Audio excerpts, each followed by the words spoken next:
Thank you. Hold on, I'm typing something.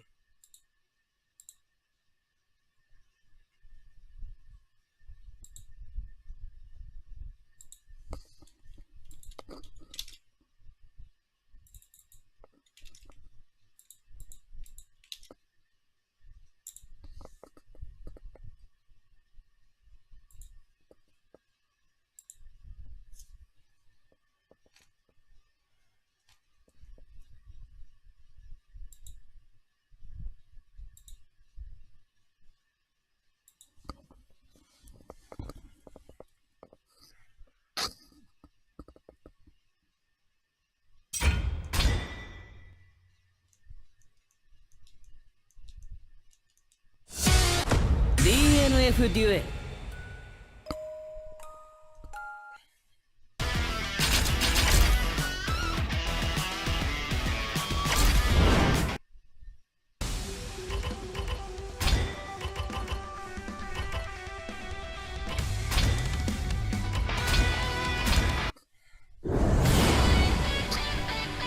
一つご指導お願いします。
一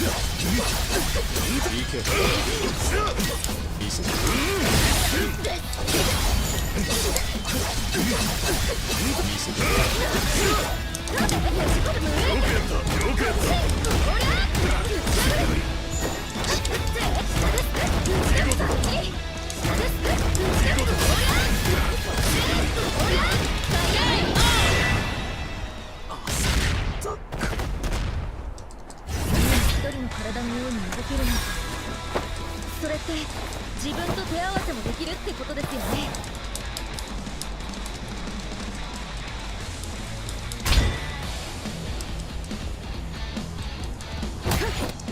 The Space Evolution Reinforcer Challenger Round 1 Fight!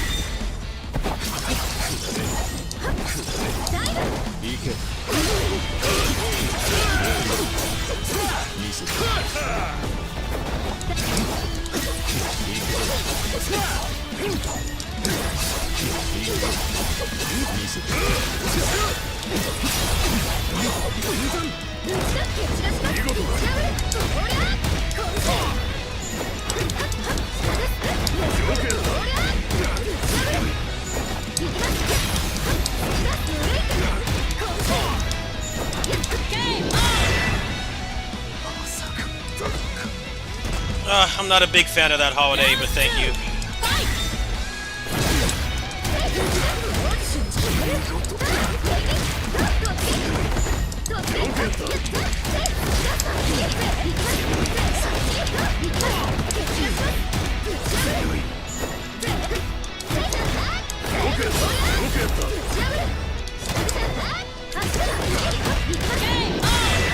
Especially this year.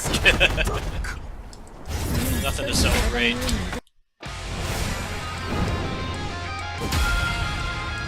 Plus, I worry about the cats.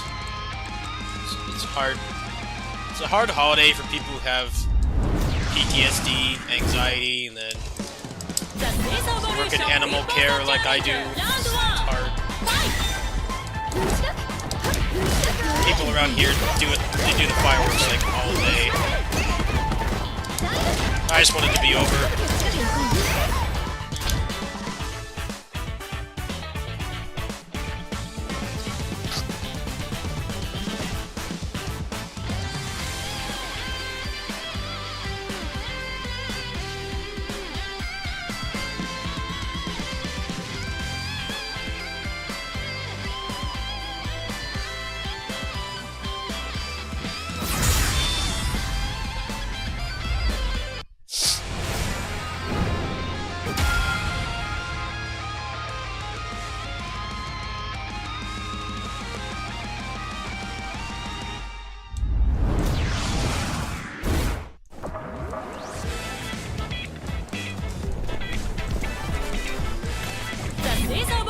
Reinforcer Challenger Round 1 Fight! こ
Reinforcer Challenger Round 1 Fight!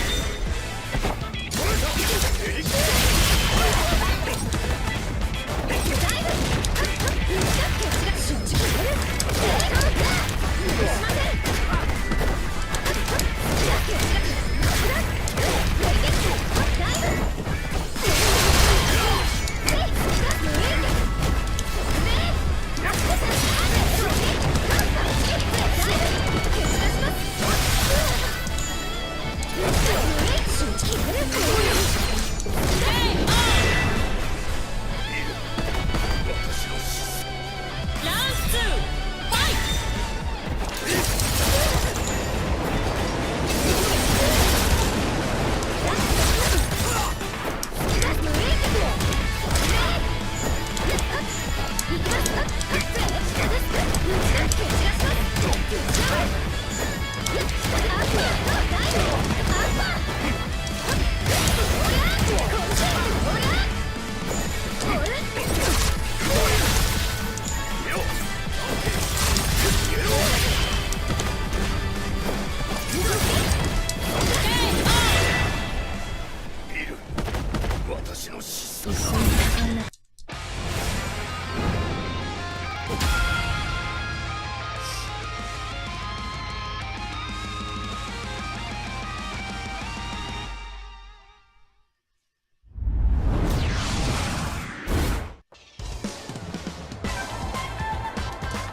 The Space Evolution Reinforcer Challenger Round 1 Fight!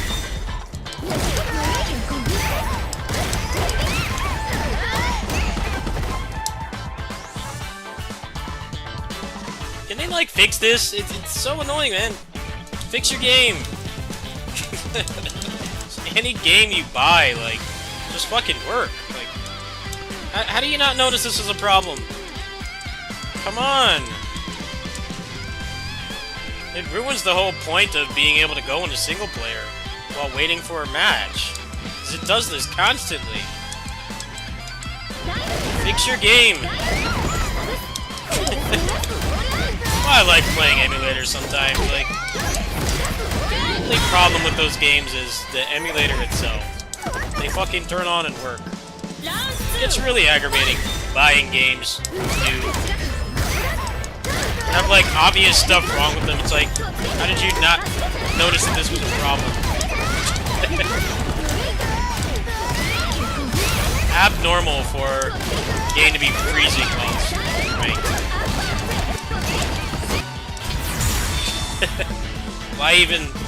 Why even let you play single player modes while waiting? Can that defeat the purpose? I mean, it freezes for a good like 30 seconds. Like, might as well just be loading at that point.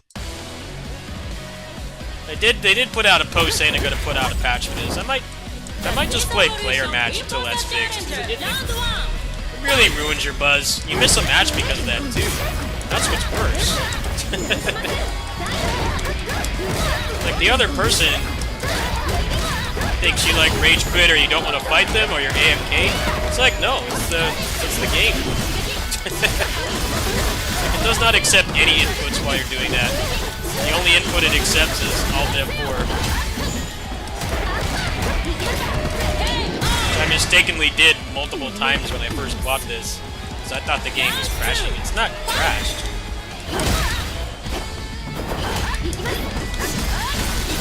It's strange. This game is really well put together. Otherwise, I don't know how they shipped with something that fatal wrong with it. Probably getting a lot of refunds saying the game kept crashing. It's like it's not crashed. Can't even really call it a soft lock.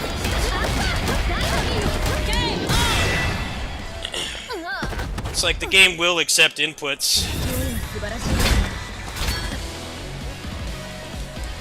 It'll accept inputs after it stops freezing. Space Evolution Reinforcer Challenger Round 1 Fight!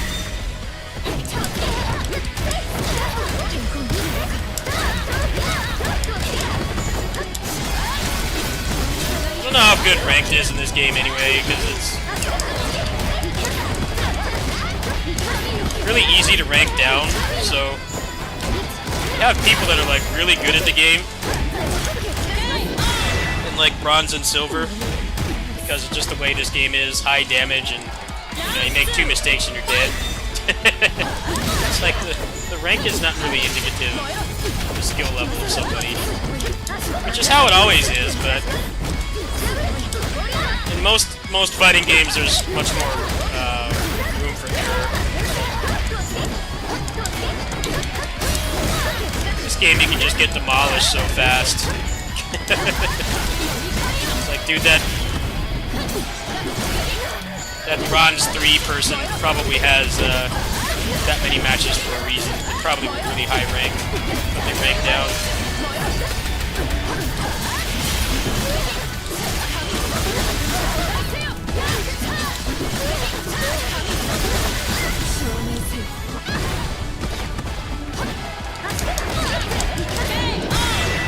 Battle for the Grid was kind of like that too. Yeah, sometimes you just get shredded. I definitely think they should make demotions a little bit harder to get.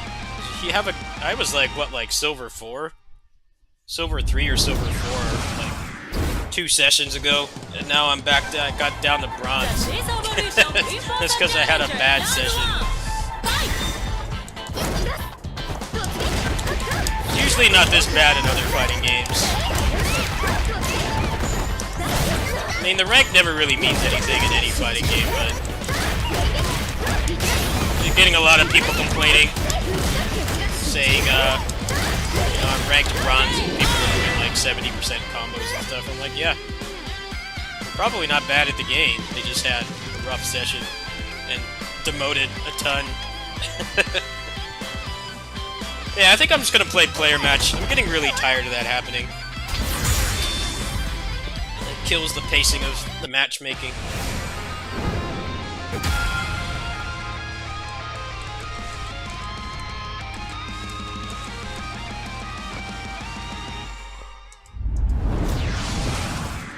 Battle for the Grid, it was mostly the player level. Player level made you look like you were really good. It just meant that you played with a bunch of characters. But you couldn't demote in that game as fast as this.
Trying to punish it, but I don't have anything that goes that far.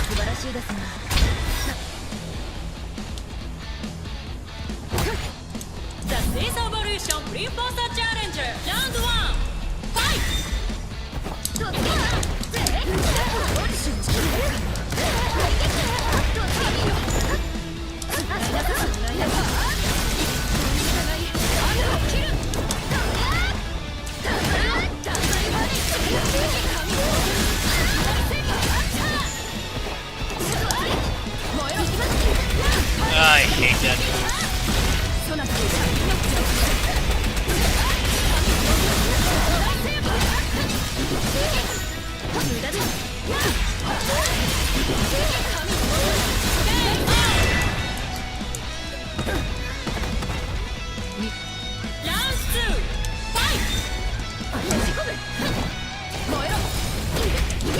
stays out forever. It doesn't go away. I hate projectiles that stay on the screen. I hate projectiles in general. It completely shuts me down. I can't get over it.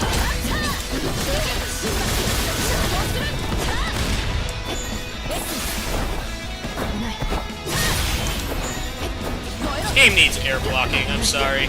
I hate how this doesn't have air blocking.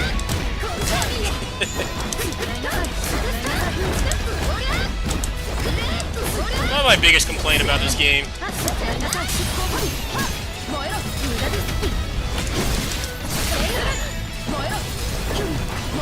Yep, just keep doing that. I can't get close. I can't fucking air block. Move is so obnoxious. Stays out forever.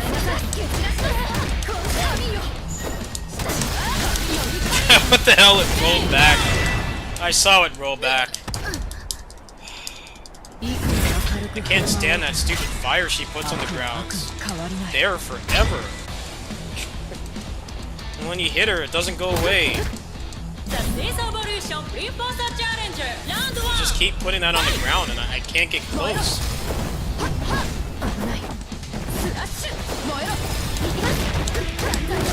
Fuck that fire.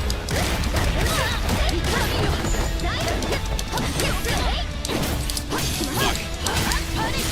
Now I'm on the other side of the screen. Now I can't play. Keep spamming that fire. Non-stop. Just keep doing it over and over.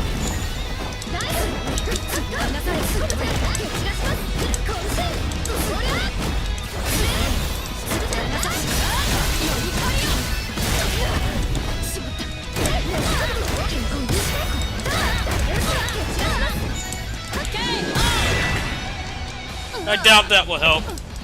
The only thing you can do off that is air walk.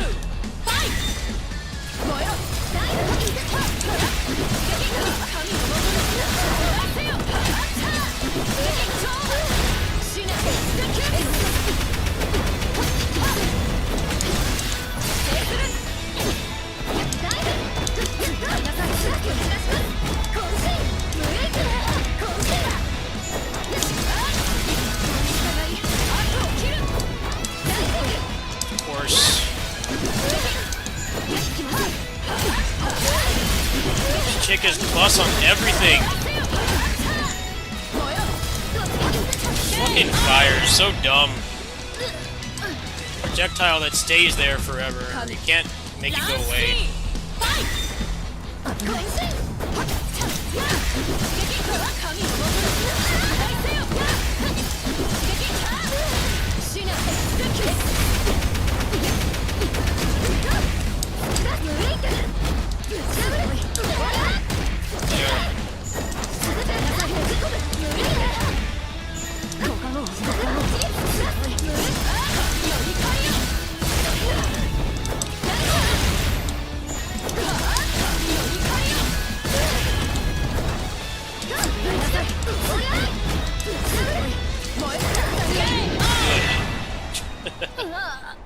Yeah, the tornado kick has a lot of recovery.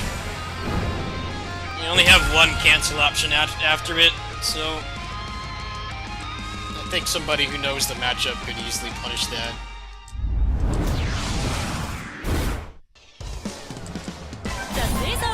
I think not having air blocking in this game is a mistake.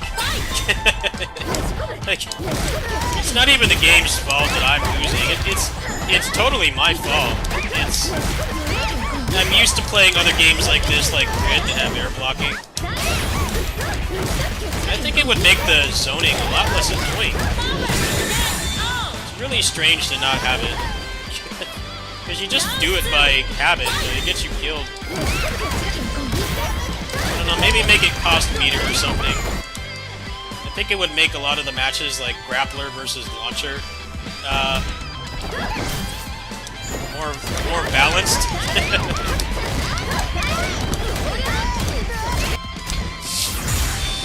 I don't know, this game is weird. You really need good neutral and footsies to play it, but then, like, you also need crazy execution.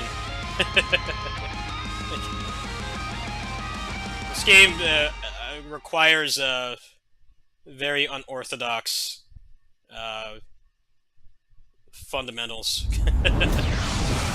Normally games that are like footsies based, neutral based, like, you know, it's like regular Street Fighter. They have crazy combos or anything, mix-ups and stuff, but this game does.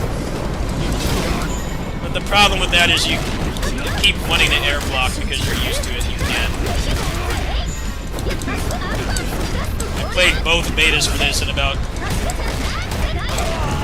8 hours of this version, and I'm still not used to it. Weird decision. I don't know if it was the best one.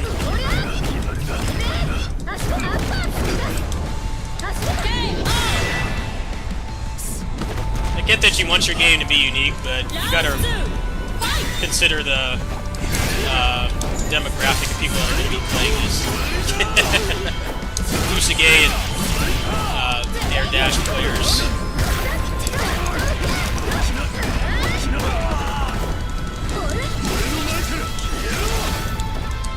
Wouldn't be surprised if they add more to this. I think it's like another season. We did that with Dragon Ball.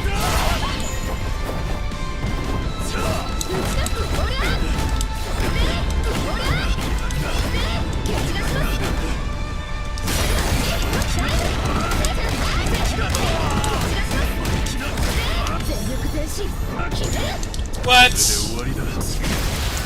Bullshit. Hey, what is the hitbox on that, like a pixel? There's no reason why that shouldn't hit. I feel so cheated. Do you not want this character to have any good hitboxes? That's bullshit. Why did that not hit? See something to work with here. Everybody has better hitboxes than I do.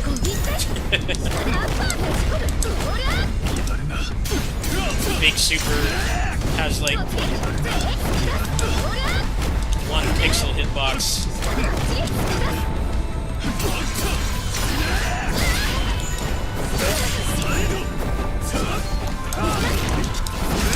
Oh, of course, it's done just stop working.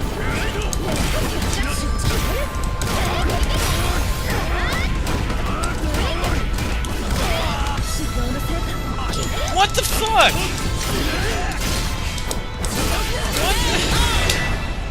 What happened? Why does that not work? That's such bullshit. All their supers like cover the entire screen. Every time I do mine, it just does not work. It's so dumb, like, I don't understand what... It just works when it wants to, never when it matters. I lost that match because of that stupid super.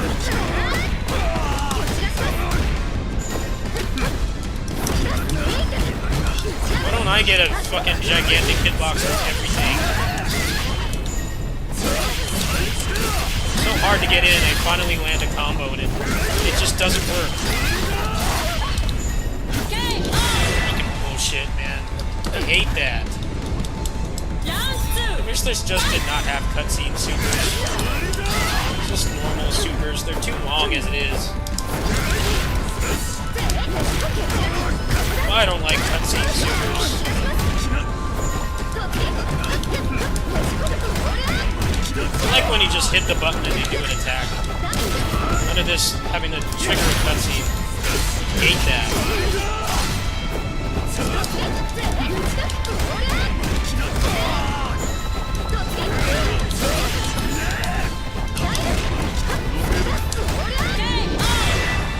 Yeah, but sometimes it works and sometimes it doesn't. The hitbox is terrible.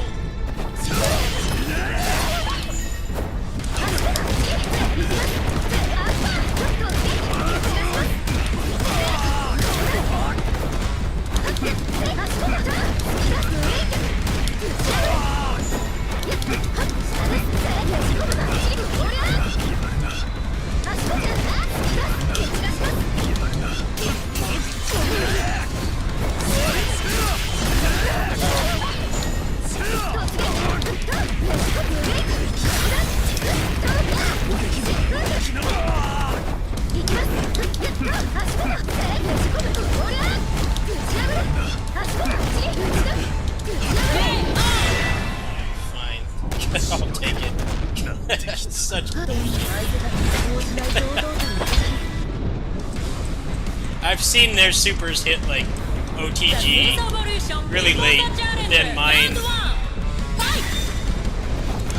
You need like a surgeon's precision to make it work. There.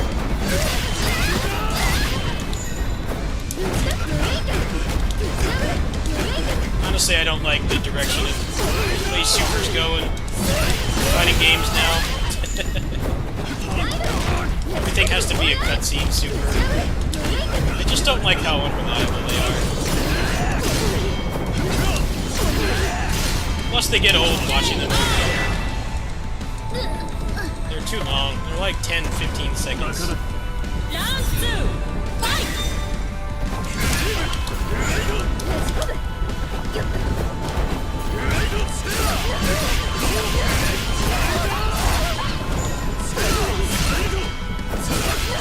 Look at this, I can't get in.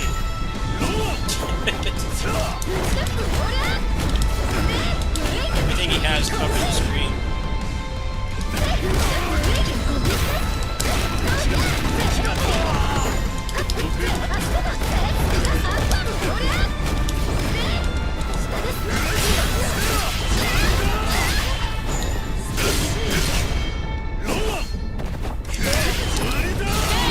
Anti-air covers like the entire diagonal angle.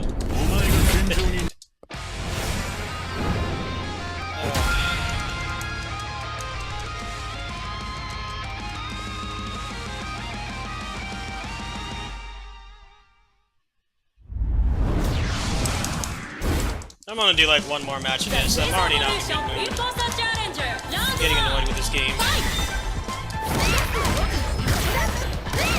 Wish I could fight the grappler more.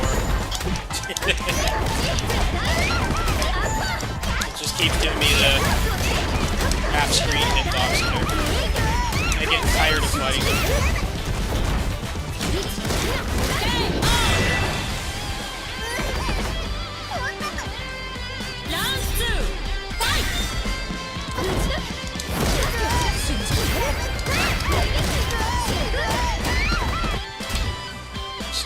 I'm just gonna turn this game off. It is. I'm already not in the best mood today. Oh, good. Alright. Honest match here. I have no idea how to fight him because nobody uses him. Definitely understand why they don't use him.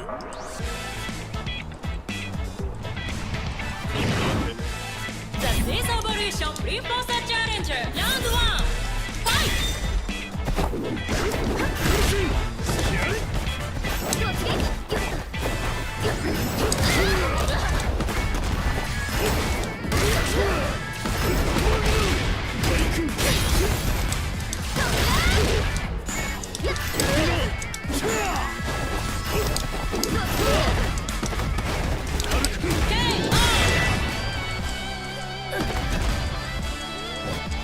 Round 2, fight!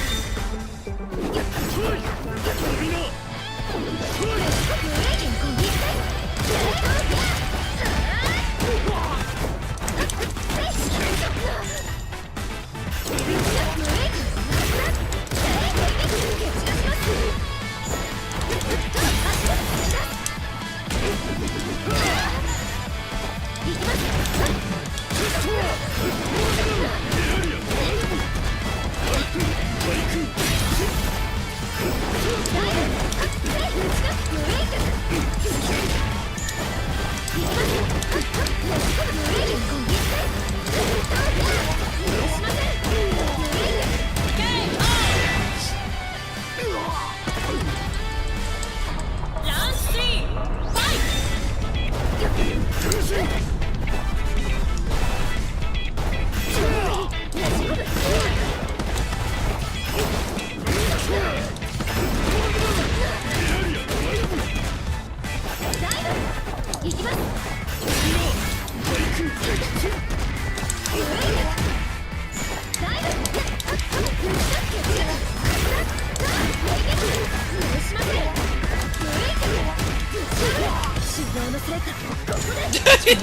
Explain to me how that didn't work. I want to hear justification for why that didn't work. The hitbox was right next to him. That's the hitbox is way smaller than the graphic. Bullshit.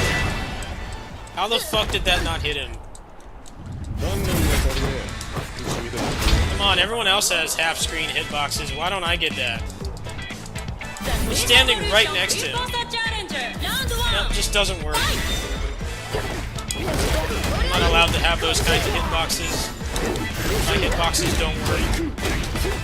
They work when they want to. It's like gambling.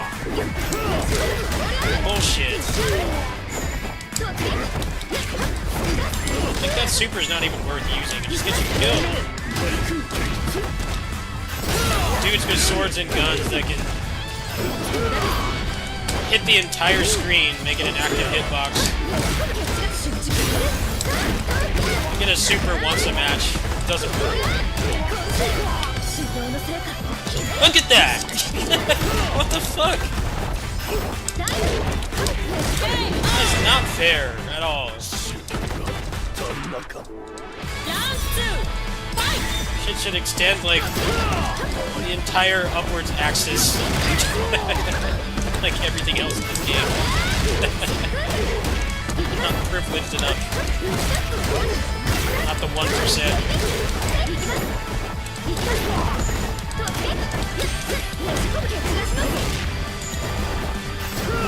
So I'll just have to like not use that super. I think best plan right now is that's just gonna keep happening. It really gets on my nerves. I'm still on. That's whack though. That last match cost me. Not fun losing because the super doesn't want to work. That's why I don't like cutscene supers. They look cool, but they get old. And sometimes the hitboxes are just not right.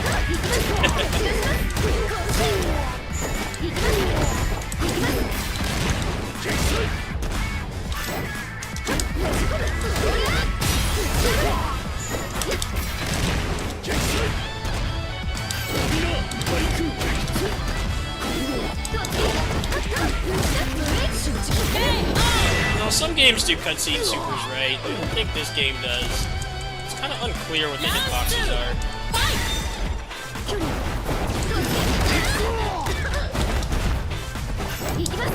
The thing I don't like about cutscene supers is they always make the game run at 30 FPS, which I don't like. When the super is like not just a cutscene, the game just stays at 60. It's just awkward. But they get normies to buy these games, so I guess that's why they do it. I definitely do think supers were better when they were big ass cutscenes.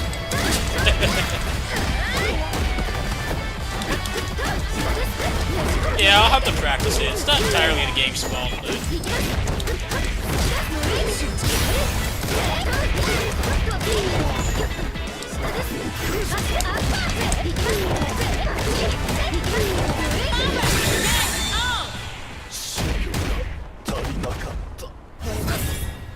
Yeah, I tried canceling it immediately, and that doesn't work either. I tried that. Oh well, I'll figure it out.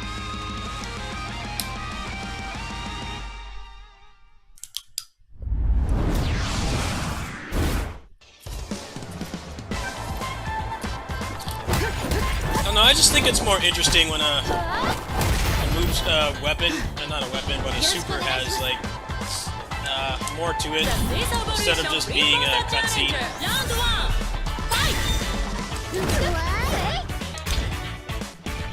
They look really nice in trailers. They get normies to buy it for $60, so I guess it's worth something. I don't have to agree with it though. I definitely grew up with old school fighting games where they didn't do that. Very rarely.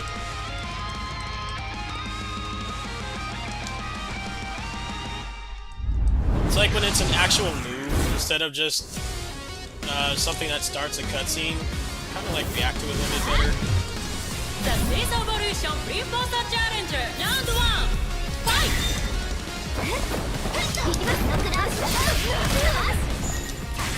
This game doesn't have any normal supers. They're all cutscene supers.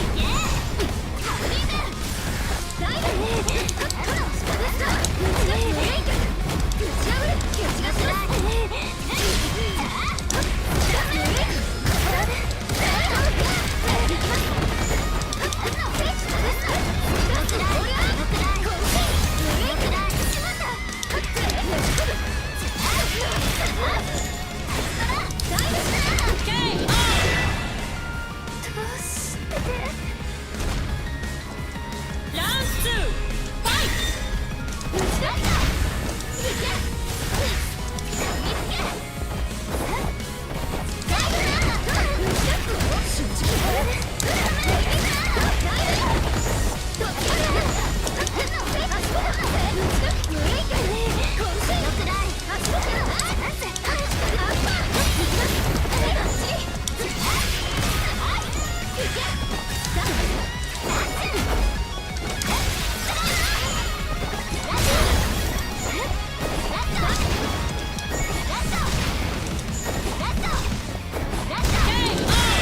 Just keep shooting. Great fun. Round 3 fight.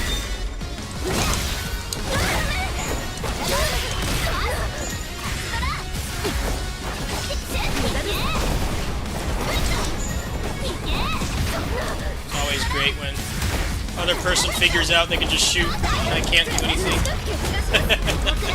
Sometimes it takes them a while. Like, yeah, don't need to try that hard.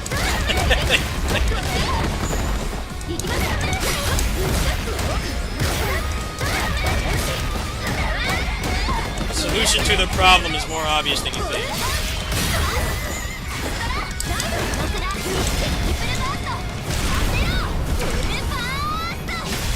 Oh, look at that! Look at that hitbox! Look at that hitbox! Fucking half screen! Mine is like 2 pixels. That should not have hit. Why does she get a half screen hitbox on hers? That can hit after a long launch like that, and mine doesn't work ever.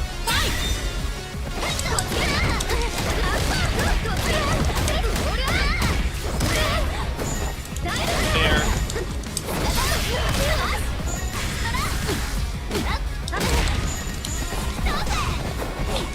I'm gonna have to stop playing this game. I'm getting just nothing but annoying matches.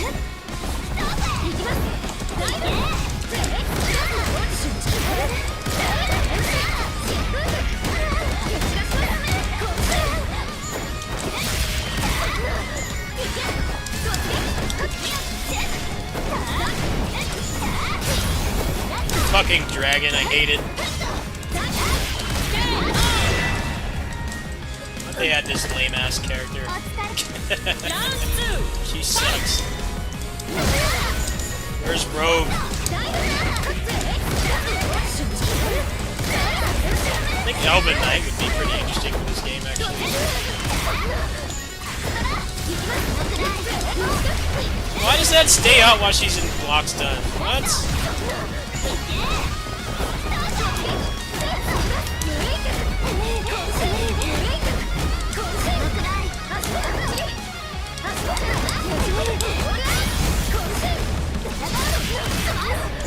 Just keep shooting.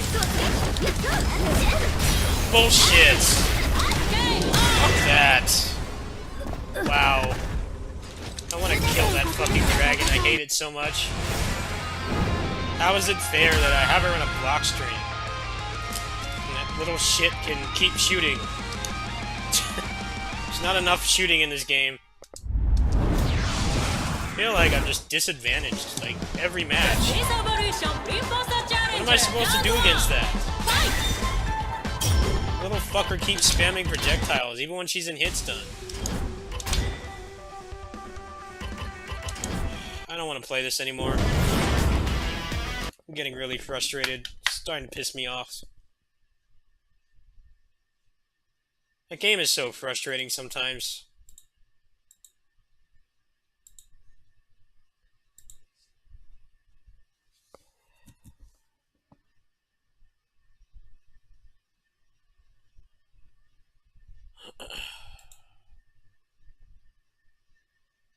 Hey, thank you.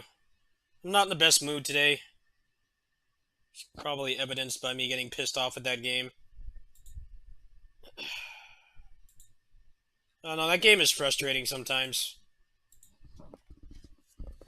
It's better to just quit while I'm ahead. Final. I just picked the wrong character. I wish they had the characters I actually wanted in that game, but they don't. The roster sucks. Put all the lame-ass little anime girl characters and none of the actual cool ones. And the character I'm choosing, which I use because that was my first character I ever played in DNF, like, almost 15 years ago. So it's a good character, but the hitboxes are just questionable sometimes.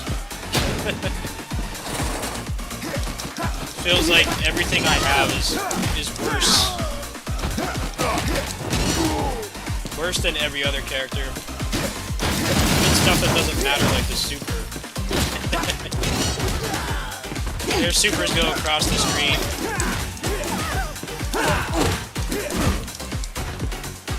Mine, I have to hit them with like my toenail for it to connect. I don't know, playing ranked in that game kind of sucks right now anyway, because it keeps freezing. Probably better just play player match.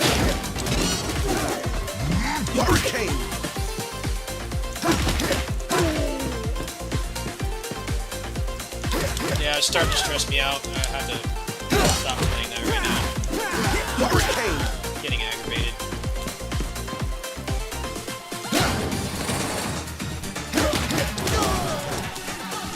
Well, now, ranked is usually like that in almost every fighting game, though. To be fair. Most of them it's like that. It's fun in small doses, then it gets really frustrating.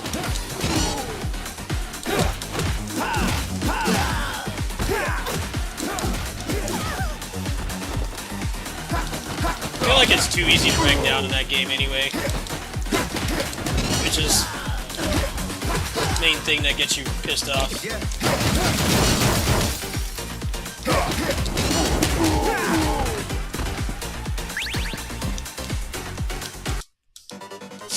Give me your best shot.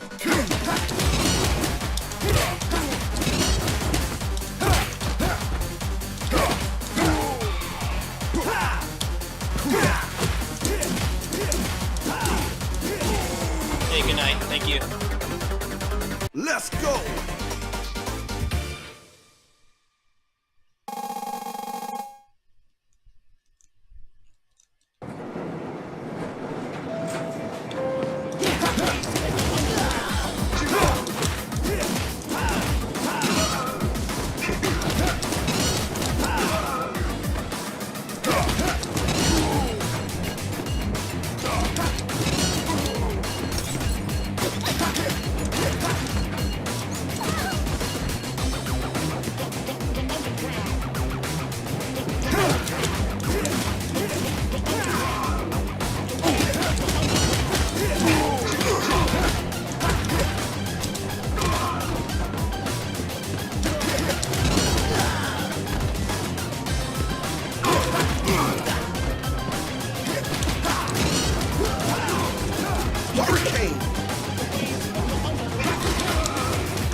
I love the pace of this game.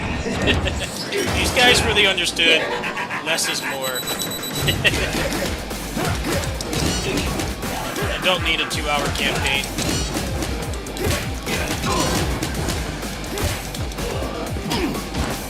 Just give me depth and replay value. We don't need 2 hours of completely unique pixel art sprites. This is all you need. Less is more. It's really hard to get people to understand that.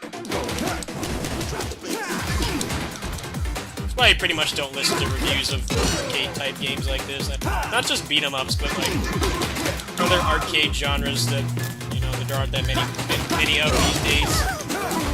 Light gun games, shmups. It's like, oh, you can beat it in 20 minutes. I'm like, yeah, that's the point. Did you ever play a game in the arcade? The answer is usually no.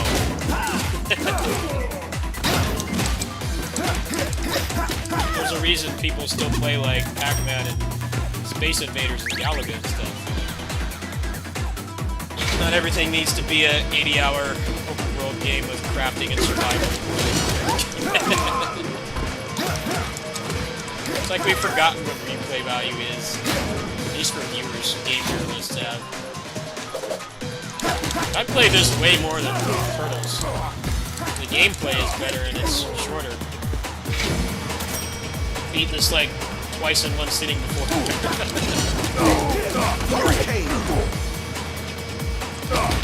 I really wanted to like Turtles, but there's just no depth. Not the things I enjoy.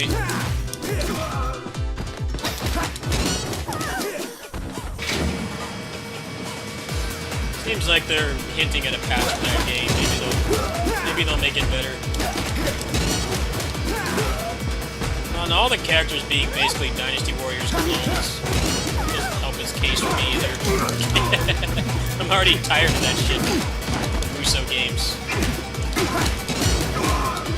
I don't really need a beat 'em up to have like 7 mostly identical characters either.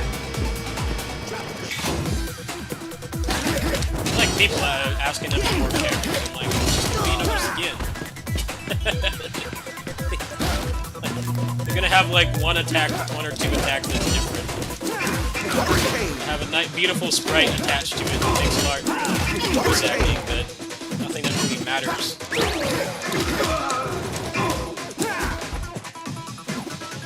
Thank you. Let's get chemical.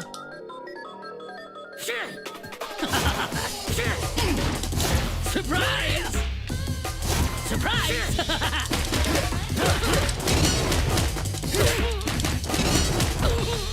Surprise!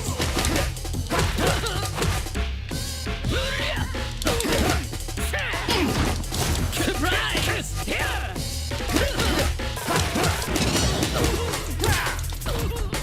Surprise!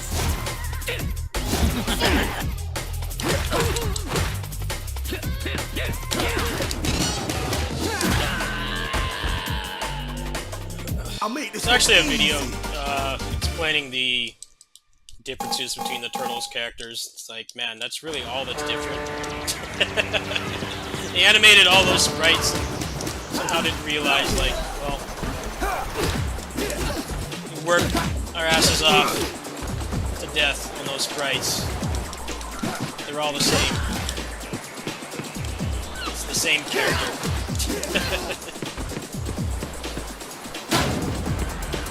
I think they really regret that decision. Maybe they'll pull Dynasty Warriors, whatever, if they do add more characters, make them more different.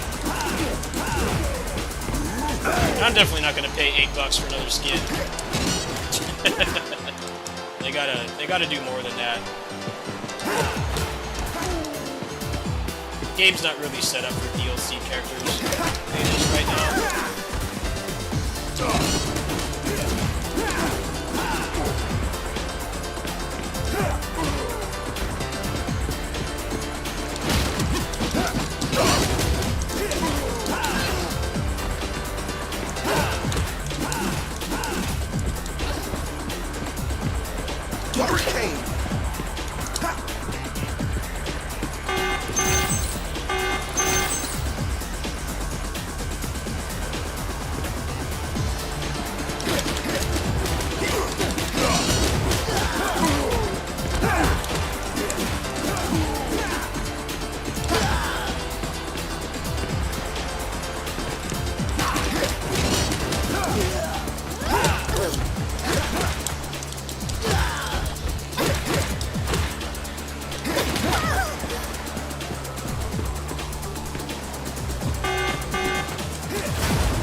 Thanks, Chris.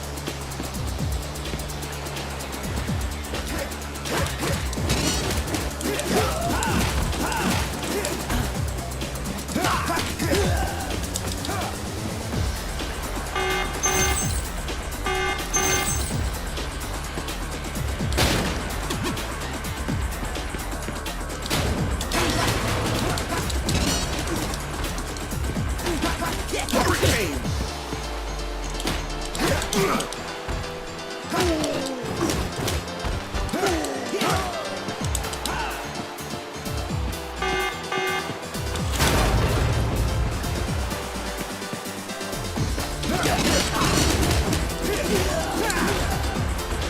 To be the man, you gotta beat the man.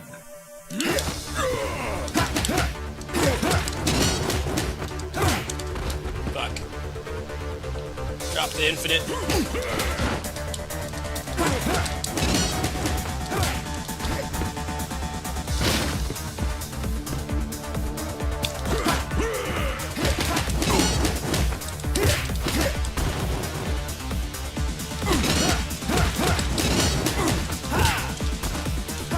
Hurricane. Slow. I made this one easy. Slow fight.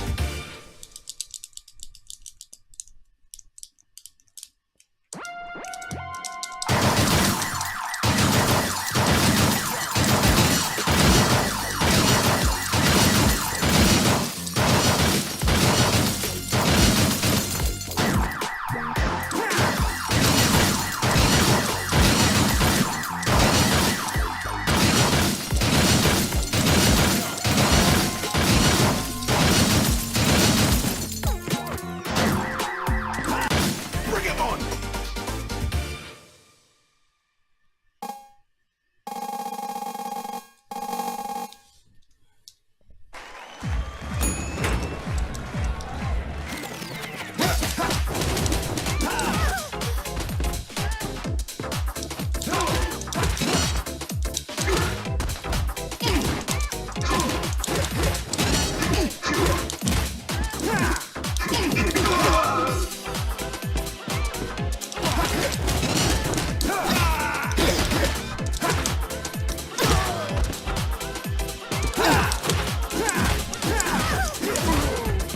Hey Chris, if you're still here, I think the bosses on this level speak Brazilian Portuguese, and I have no idea what they're saying. If they are speaking Brazilian Portuguese, can you translate? I'm just curious what they're saying. Normally, characters in these games speak English or Japanese, and I can understand what they're saying for the most part. Especially action games where Japanese, they say like the same 20 things over and over. I'm like, I don't know what they're saying. I'm just curious. It'll be like 2 minutes.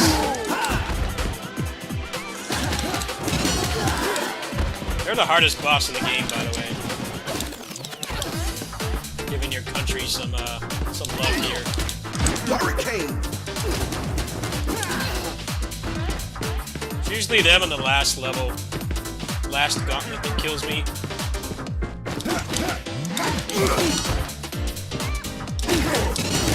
Hurricane.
fight here.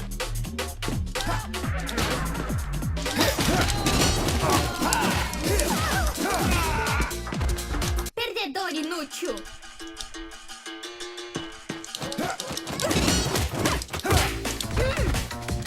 Martelo.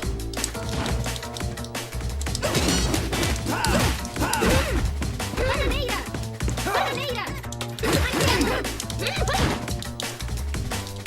Hurricane! Martelo. Hurricane! Bananeira.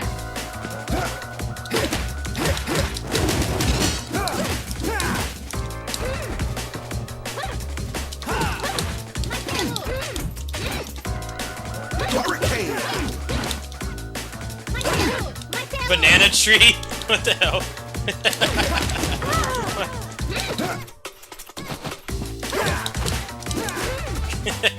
No.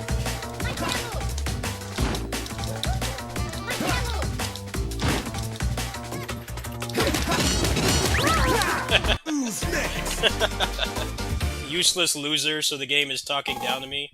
Alright.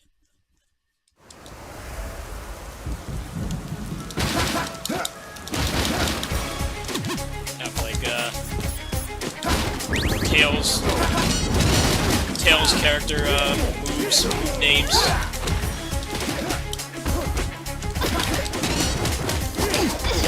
And they went the extra mile and made them actually, speak real Brazilian Portuguese. I don't really expect that.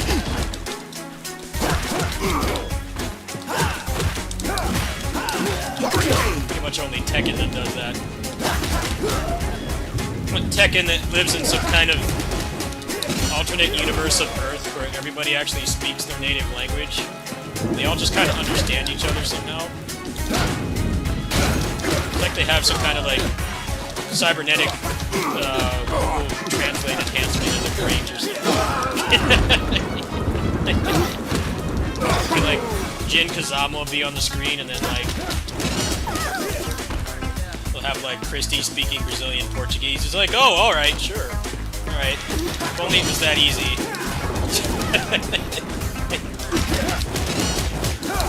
People in Tekken keep fighting each other for no reason, but they've solved the language barrier. Somebody must be speaking German, the person speaking English.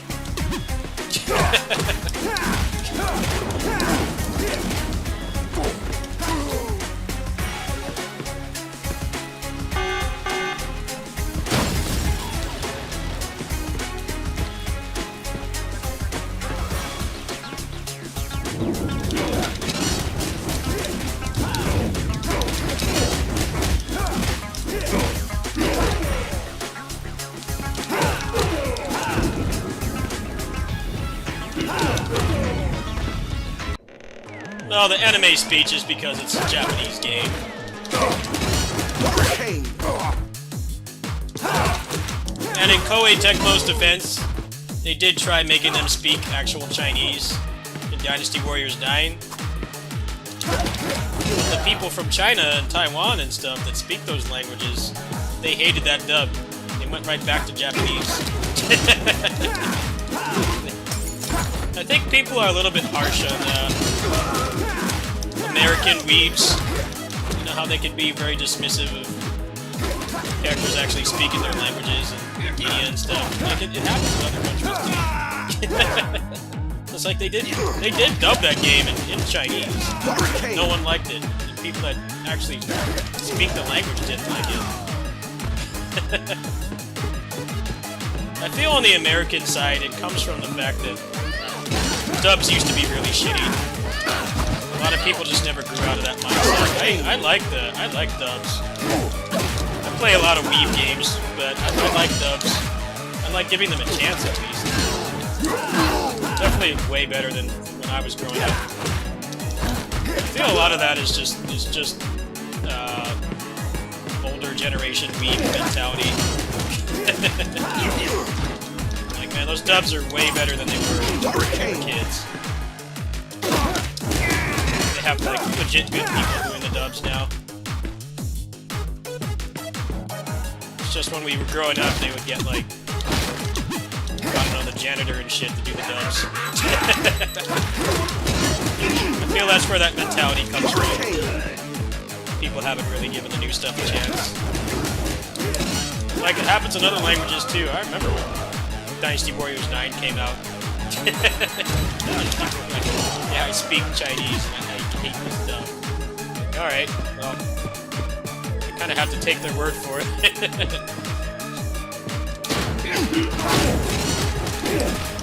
Hurricane.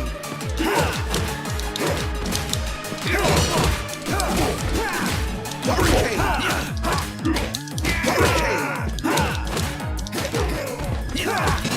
Hurricane. Let's get this over with.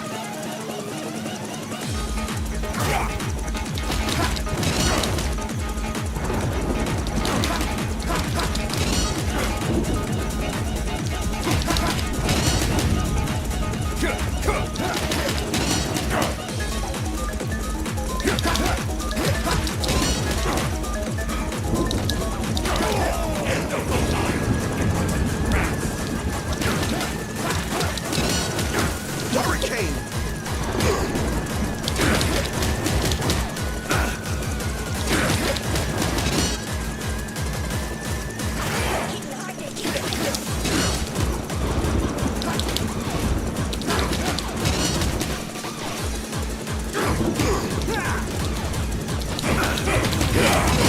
Hey, Deathless Run. Nice. Easy. Yeah, that was part of the problem too, is, they'd have like 4 people doing it. They're kinda at a point now where there's more younger people doing it, and the younger people are like early 30s and they've been doing it for a couple years. Yeah, it happens in other languages too. You see it on forums. People are like, where's the... I'm from like Italy or Spain, like, where's the English dub? I don't want the German dub or whatever.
Yeah, I heard the Mandarin Chinese dub for Dynasty Warriors 9 was like legit terrible, which, judging the quality of the English dub that they did for that game, it's like I can definitely see how that would be the case. I can't really judge something I don't understand a single word in, but that's what I heard from people from like Taiwan and stuff that actually speak the language. The dub was terrible.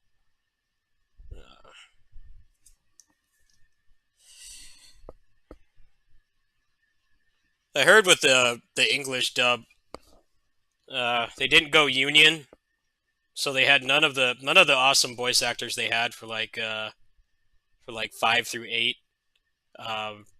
They were like soap opera voice actors or something, and they got them on the cheap, and they knew like barely anything about the characters. I'm like, yeah, you might as well just not even dub it in English. You're not gonna bring the voice actors back. They're all still there. They want to voice the characters. You gotta fucking give them the chance to. That's why I get annoyed when people come in here and complain like, oh, why don't they dub it in English anymore? It's because people don't buy the games. Like, I mean, do you want them to get those random soap opera voice actors again? Like, I don't. I love the English dubs to Musou games. I usually played with those on when I could, but they like to cheap out however they can. I play the older games on my kitty sitting streams, and I play those in English. Thank you. I'm trying to figure out what game I want to play right now. Maybe some Fire Emblem. I don't want to play anything that's gonna get me pissed off like DNF Duel tonight. I don't want to play any more of that tonight. Maybe later. I'm trying to just chill out. Haven't been feeling too hot mentally.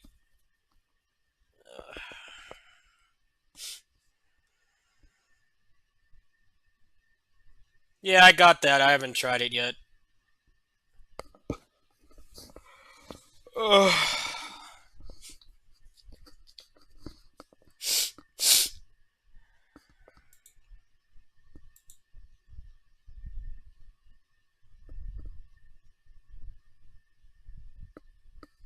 Let's see, is PGR in maintenance? I think PGR goes into maintenance soon, doesn't it?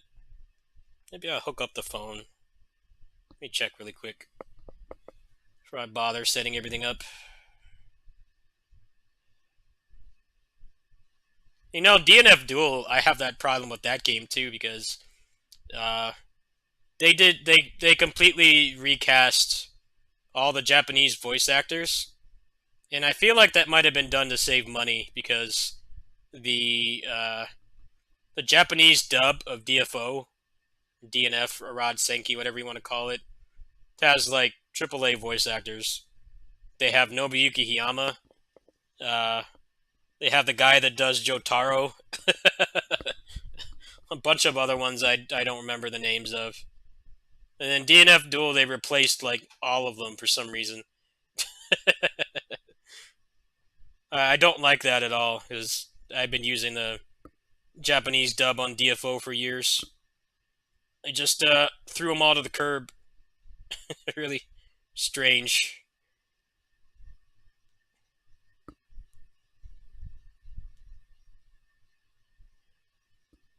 I beat Darksiders 2. The combat in that game was fun, but I hated everything else about it. There were way too many puzzles. Puzzles started to get on my nerves after a while.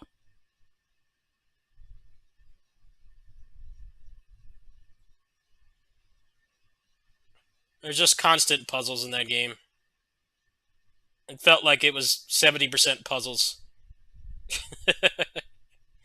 I got really tired of it.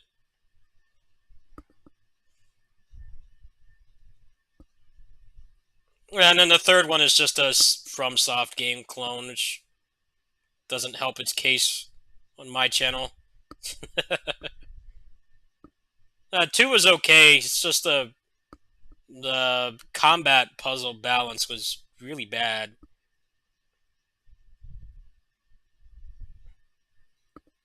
There were way too many puzzles. And then you'd get like 2 minutes of combat and then another hour of puzzles or running around on the horse. It just didn't feel... It felt like they wanted to make a Zelda game, but then for some reason they put in like legit good character action game combat. But then like they didn't balance it properly. I feel like even the last couple Zelda games have traditional Zelda games. I don't mean Breath of the Wild, but like the ones that were still, you know, they weren't open world. They had like a better balance of puzzles and fighting. Darksiders 2 is like, yeah, I got through it. I did beat the game, but I was really tired of it at that point. And it's cool that they had the new game plus and stuff, but I'm like, I don't want to do all those fucking puzzles again. Like, let me skip all those damn puzzles and I would play the game again. I don't want to do all that again. A lot of it wasn't really fun puzzles, too. It's a lot of boring stuff, like just pushing blocks around, pushing balls around and stuff. I think puzzles are fine in action games if they're like the ones in DMC 3, where they're hard at first, but they're designed in a way that you can solve them in like 2 or 3 moves, and you can get back into the action really fast. Like 3 has a lot of annoying puzzles too, but you can get through them pretty quickly. Like those light puzzles, you can solve those in like literally like 3 seconds. I feel like that's how you have to do it, especially if you're like trying to design the game around the fact that people will play it more than once. But a lot of the action games get that wrong, and they only design it around like, we want this to be really satisfying to finish, but it takes forever. But the problem is that you have to keep doing it over and over every time you play.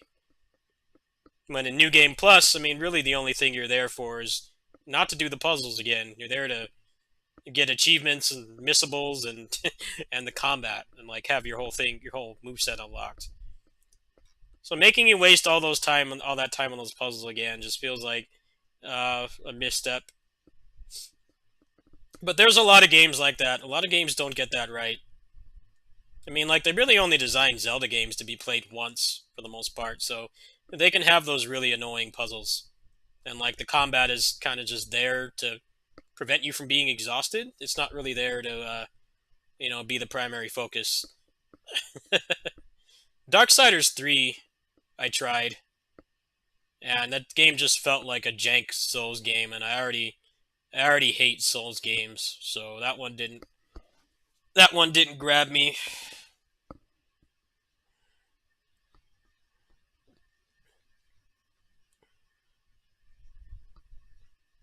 Well, that's just a problem with puzzles in general, and games that are, like, combat-focused. It's like, it might be satisfying to solve once, but then they have stuff in the game that wants you to play it more than once. And all that shit just gets in the way. I think DMC 3, that's one of the underappreciated things about that game, is they took that into consideration. There's almost no puzzles in that game you can't solve in, like, less than a minute, if you know the solution. So, and the way they got around that was having very little of the normal stuff that takes forever. Like, pushing blocks around, or, like, platforming, where you fall down and you have to repeat, like, 2 minutes of gameplay. They avoided, like, all of that stuff. It was mostly like, here's this puzzle, and it can take a long time to solve, but if you know the solution or you find it yourself just by playing and not looking at a walkthrough, you can get it really fast.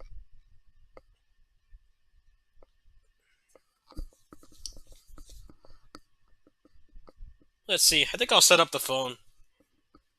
I gotta do some stuff here, hold on.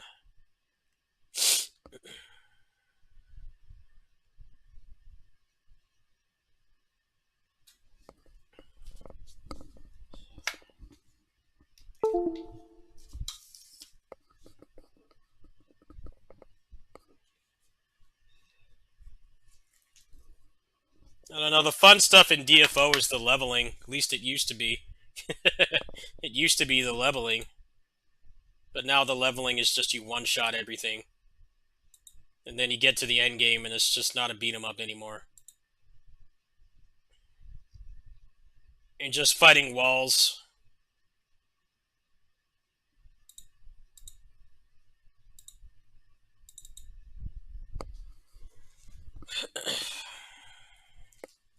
And you have to deal with the toxic community for raids, which is like the main reason why I stopped playing. Look, I play PGR every day. I play that game like 6 days a week. And like, I don't have to interact with anybody. I'm sure that community is full of toxic weebs too, but you know what? I don't care. I don't have to interact with them. They can be toxic and post porn and stuff as much as they want. Like, I don't have to see it. There's a distinct difference. There's a distinct difference between the two.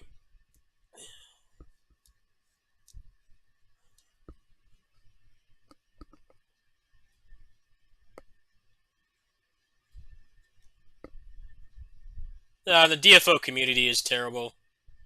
They're a joke. It's not fun to interact with those people.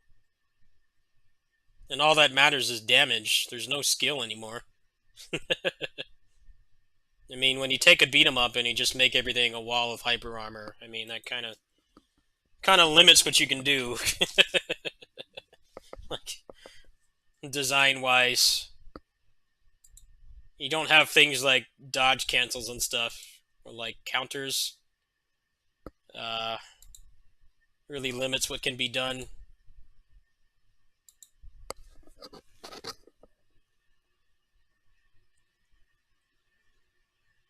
Yeah, I play PGR every day. Almost every day, and I don't have to talk to anybody. I think people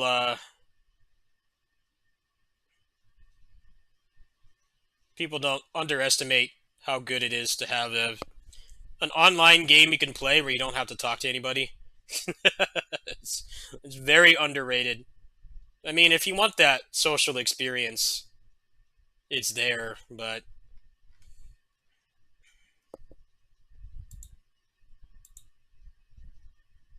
the only reason Closers is still up is because the publishers, I mean the developers are running it. It probably costs them like nothing. But yeah, that game forces you into raids too. I just don't like that. At least with DFO has like way more people playing, so if you're on at the right time, you can still get those raids done. But Closers has like barely anybody playing, and that's why I stopped playing that game, because everybody would do the raid right when it would pop, and for me it was like 7 in the morning. I'm like, I can't keep doing this. I'm like waking up for. It felt like waking up for a 9-to-5 job, but I'm just doing a raid in a video game. I kind of like didn't want to do that anymore. That's the problem with the low player base instance games, is they force you into raids, but then like all that stuff is designed for the native server, Korean, Japanese, or whatever, where they have more people playing.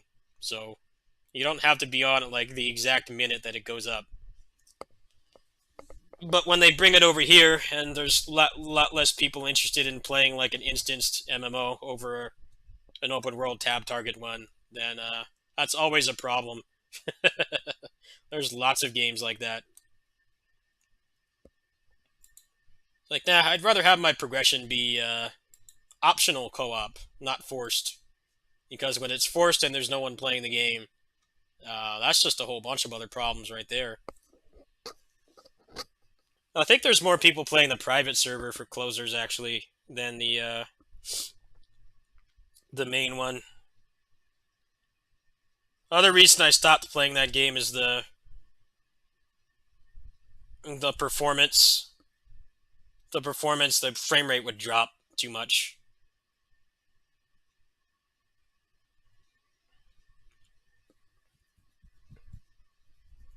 Yeah, that's kind of why I like mobile games now. Well, I like 2 mobile games. I don't like a large chunk of mobile games. I quit most of the ones I was playing, but I like how they're designed where you can progress by yourself, and there's little or no forced co-op, so you can progress at your own pace. You're not at somebody else's pace. And you can progress on your own time, too. You don't have to worry about what other people are doing. Ironically, the two main games that I did play mobile, one of which I quit, they have terrible netcode. The co-op is awful. KOF All-Star, They tried that. The netcode was horrendous. It was like really, really bad. There were a lot of bugs. The rewards were shit, and I'm like, good, keep it that way, because your netcode is garbage. In PGR, all you really get is you get 5-star weapons. But, I mean, you can just spend a little bit of money and get those. Spend like $10 or something and get one of those. If you're completely free, like you don't spend any money on the game at all, not even $5 a month, the co-op being shitty is pretty bad, but if you spend even like $5 a month on the game, there's no reason to ever touch the co-op. The netcode is just as bad as most fighting games, so you can't imagine how not fun that is.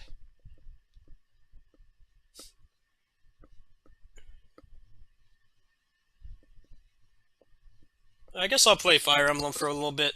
Give me a moment here. I'm gonna set up the capture card. I'm gonna play that for a little bit, and then maybe I'll go to something else. I might install some Monster Hunter mods. I've been kind of lazy about that lately. I got them all downloaded. I just had to install them. I guess we'll do that next.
Wait, when did this happen? You have links to this? What happened? I'm looking it up right now. Or they turn it into a Souls clone? That's like the worst possible outcome. We don't have enough of those already. Souls-like action RPG, man. That makes me incredibly flaccid. That makes me very flaccid hearing that. You already have enough of those already. Like, there's an infinite amount of those.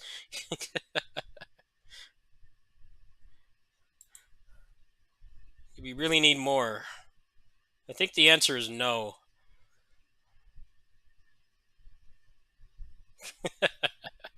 Are they crazy? Like what?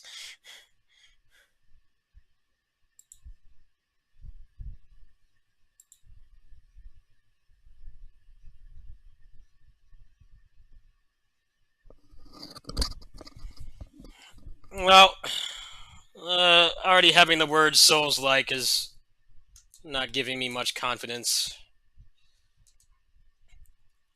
That means we don't have to have, like, actual combat. Just, a fat, slow character with 2 moves.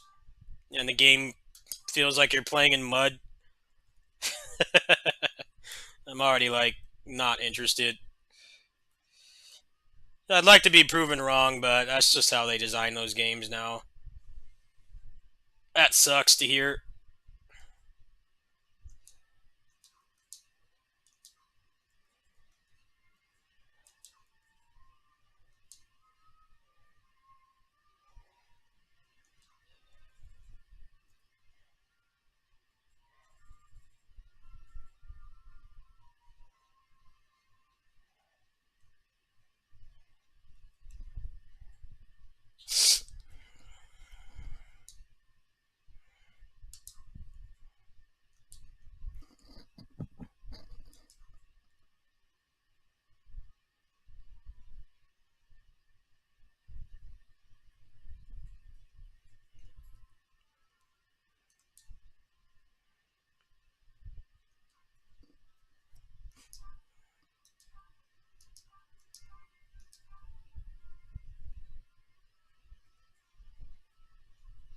Yeah, it's basically just a buzzword. Just like how roguelite doesn't mean anything anymore. They call everything a roguelike.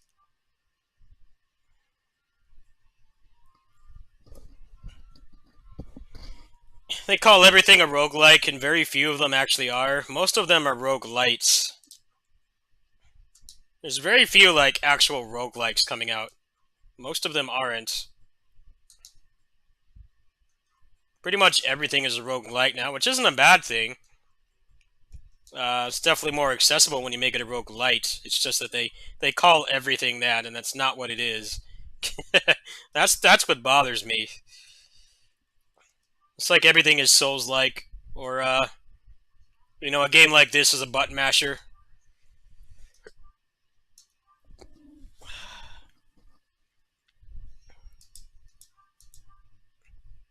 Or, Turtles is too short because it's 2 hours long.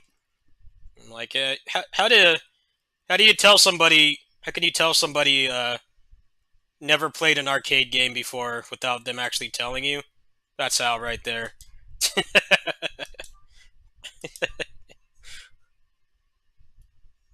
You just out yourself as a reviewer that's never played an arcade game before, and you say shit like that. It's painfully obvious.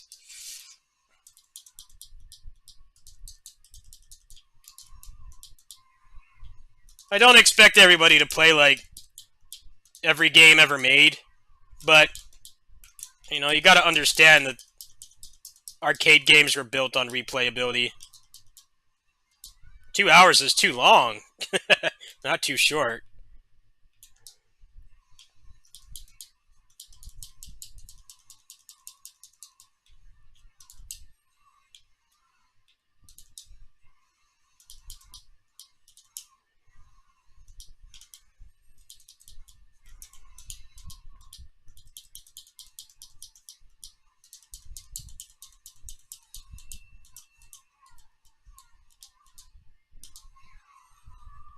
No, under an hour was more common. At least for beat 'em ups. Under an hour. Fighting game, yeah. Fighting game single player.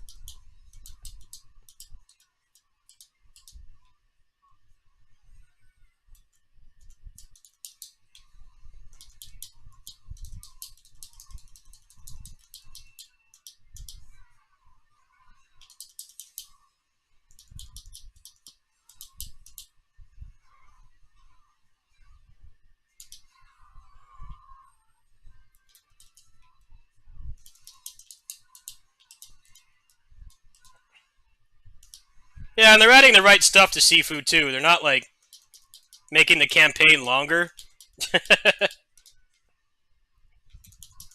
Like just like here's a bunch of modifiers and stuff. I'm sure people are complaining about that, but there's two things about that. The first is it's free. They're not charging you any money for it. You know, if they were charging like $20 for a bunch of modifiers that a modder could do in like a weekend, that's one thing. But it's free. And it's just more ways to play a game that's already designed to be replayable. That's fine. Shit, I've bought DLC that's done less than that before. That's how they know they understand that they made, like, they basically made an arcade game. It didn't release in arcade games, but it might as well be one. Short, replayable, difficult, hard to master. But, like, easy to pick up and start playing. There's no, like, huge amount of cutscenes or padding or anything. You know, it's just straight gameplay, focused game. They're adding the right stuff to that. The new modifier update looks pretty cool. I'm sure people are complaining of not making the campaign twice as long. I'm like, dude, you'll play through it once. You'll play through it once and never again. Like, they're trying to give you stuff that will last a lot longer and for free.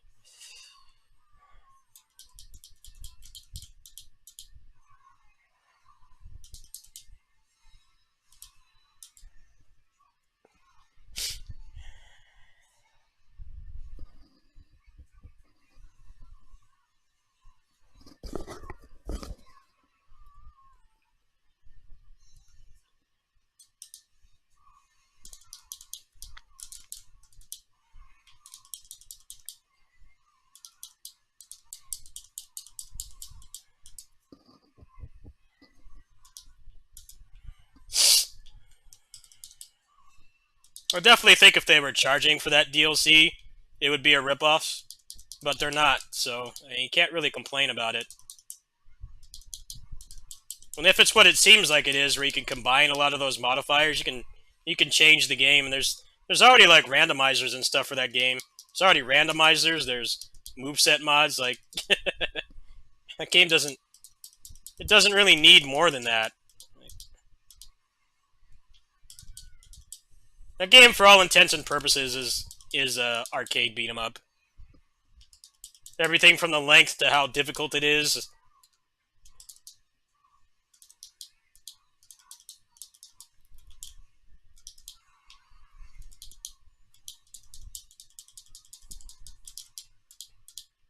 I want more stuff like that for the kinds of games I like, honestly. It's like, we're not going to give you, like, another 80-hour campaign. We're going to give you, like, you know, the game itself is fun to play. We're going to give you more ways to have fun with what's already there. You know, the same enemies and stuff, but you know, have, like, a randomizer or, like, a roguelike mode or something. Like, that's a really good idea.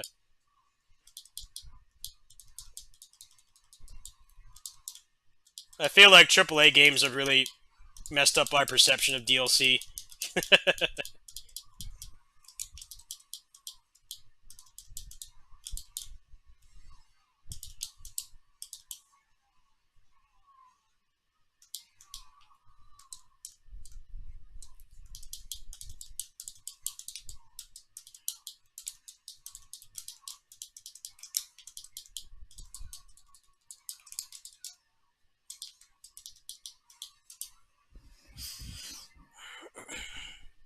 Streets of Rage 4 DLC is $8.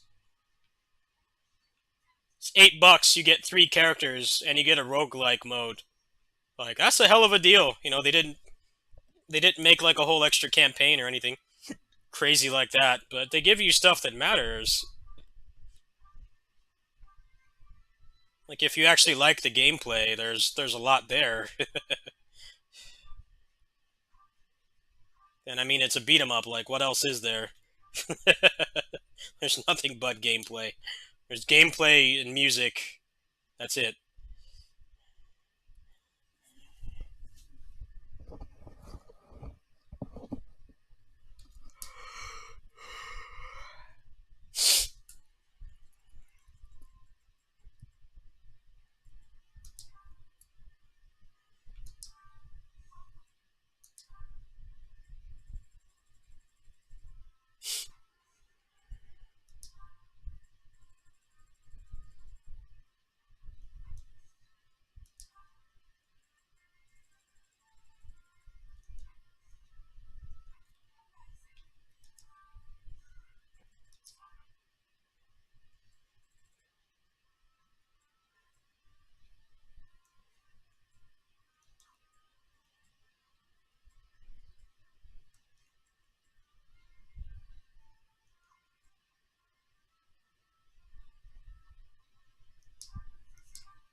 No game sound.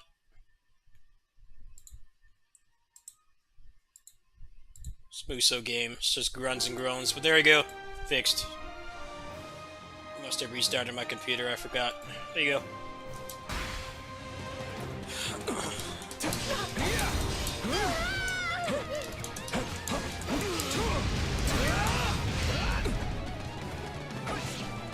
Let's fight together. I'll do it.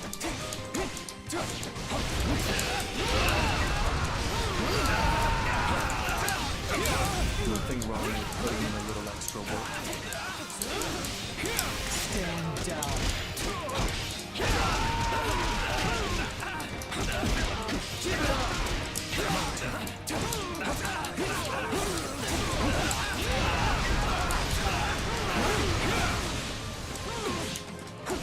No, thank you for telling me. You called.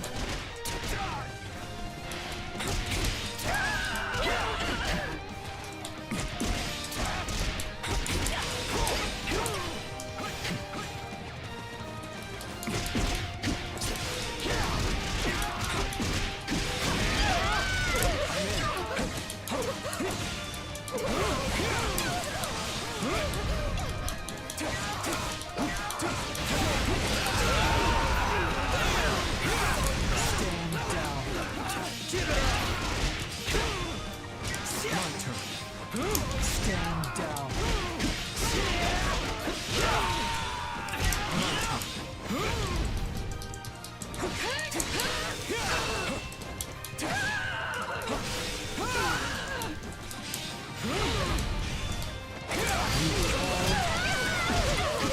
Maybe I should have held back.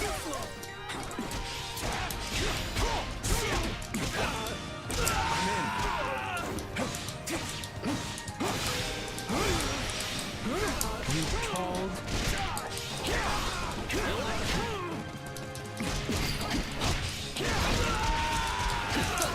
Who do you think I am?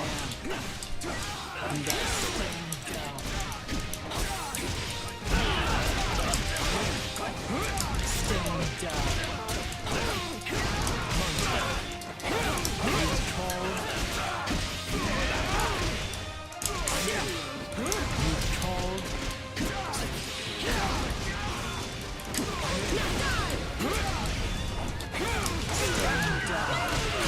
He definitely feels a lot better with attack speed.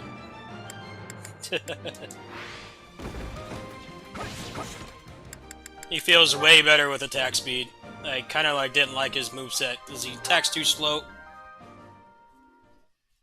Oh, what's the guy's name? Byleth? I don't really pay attention to their names.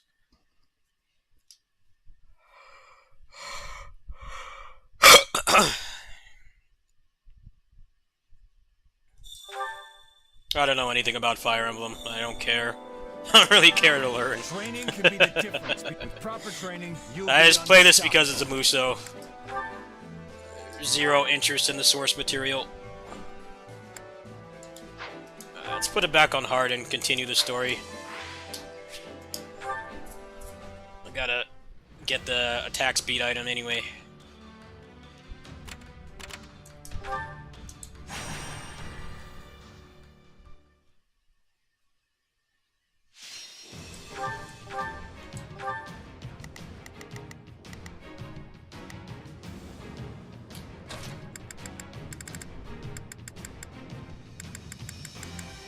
I fight for my land of home.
We'll set them straight. Striking swiftly is our best chance. I'm with you. With me. I'll do what I can.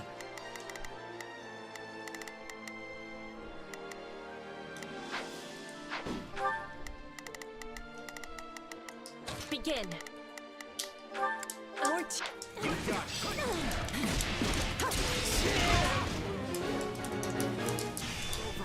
Take a breather.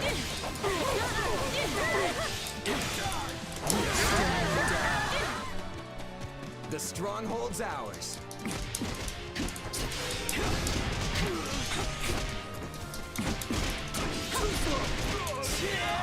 Take a breather.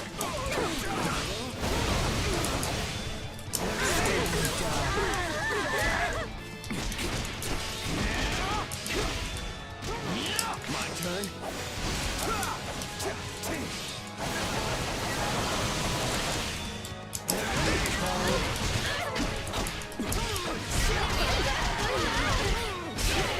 I've secured the area. Stand your ground.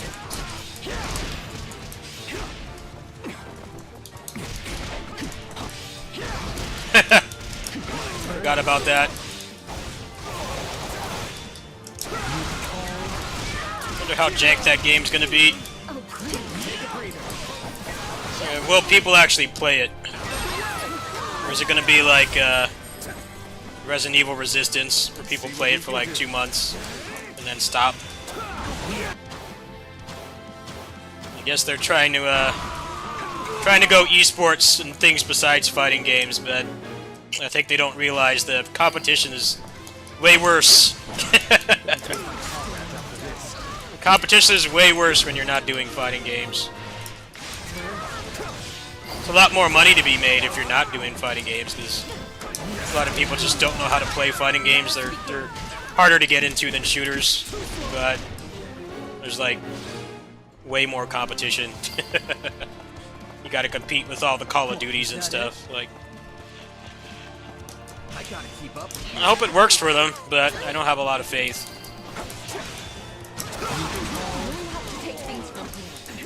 It's not an easy task.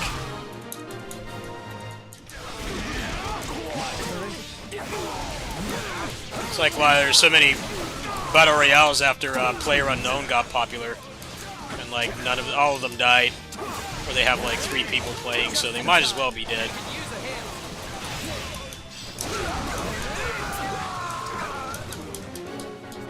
That's what's kind of ironic about companies trying to cash in on Call of Duty, Warzone, and stuff.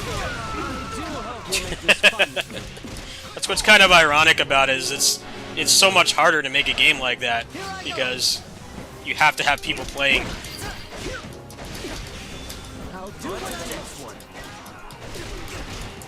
And then not just to some people playing, like a fighting game, you need like thousands of people playing. That's what's ironic about them, like just only wanting to make games like that. It's kind of hilarious, really. But it's like a fighting game can be completely successful with like 300 people playing, because at most there's like 8 in a lobby at once. But with the Battle Royale, there needs to be like at least a couple thousand playing at all times for the game to even function, because you have like 30 to 60 people per game. And the whole thing about Battle Royales is like you die really fast. It's supposed to be addicting, and you're supposed to be able to get into another game and try again. And they're kind of like roguelikes in a way, where you know, you get different stuff every time. Your build is not always going to be the same and stuff. It has some roguelike elements. But like, if there's no one playing, the game ceases to function. That's why I always kind of found it weird. Like, one of those games got popular, then all the companies thought that it was like a quick way to make bags of cash, but you need to have thousands of people playing, and it's hard to do that on anything.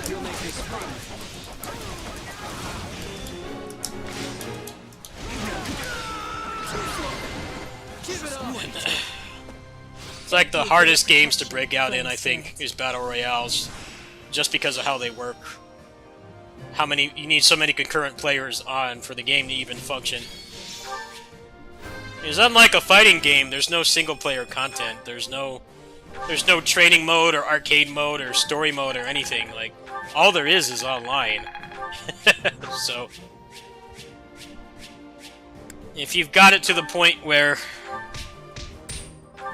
people are losing and they can't play, like, they're not gonna stick around.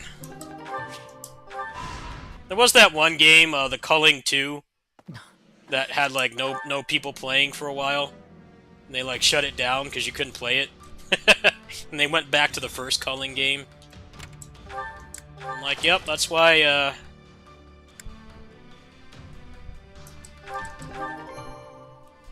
that's why those games aren't as much of a free money pit as they think.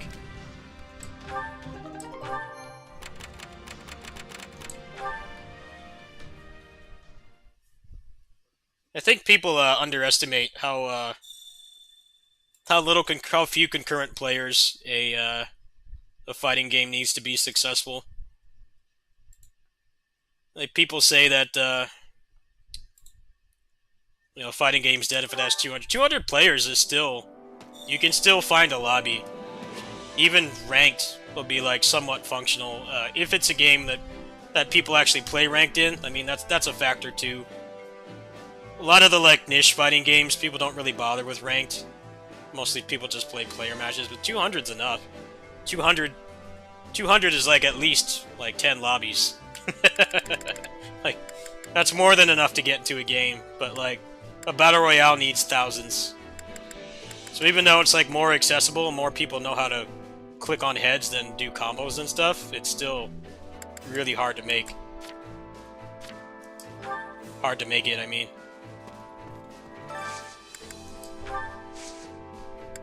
Like, yeah, if your games are focused around clicking on heads instead of, you know, more technical stuff, you can get more people to install the game, but you gotta keep them around.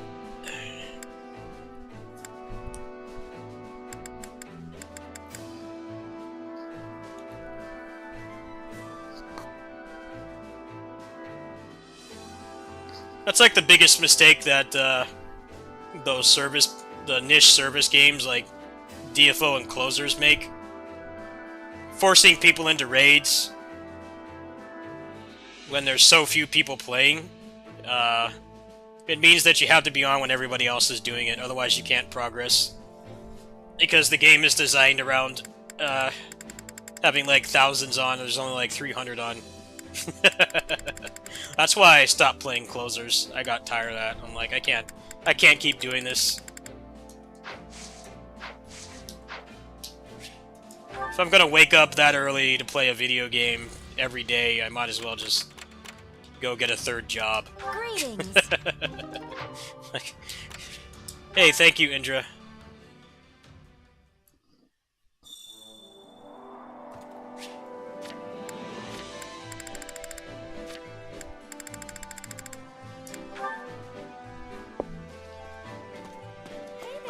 Greetings. Well, hello there. Nothing but the best for you. Nothing but the best for you. Is that the one? Is that the one? Nothing but the best for you. Nothing but the best for you. Is that the one? Nothing but the best for you. Nothing but the best for you. Nothing but the best for you. Thanks a bunch.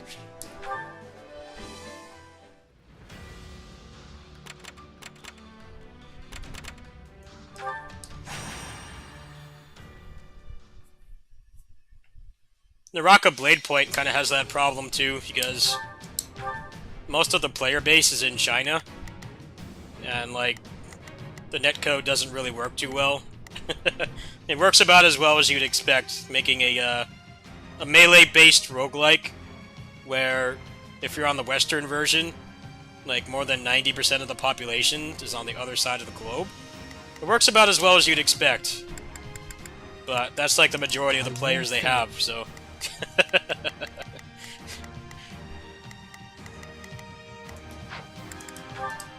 I want to get into that game. I think I would like that game, but it just runs like shit. I am skilled at both running They have and put like riding. zero effort into fixing the optimization. Begin. Our team. At a disadvantage here. Seems like the only battle royale I'd like. We've got an emergency. Set back up.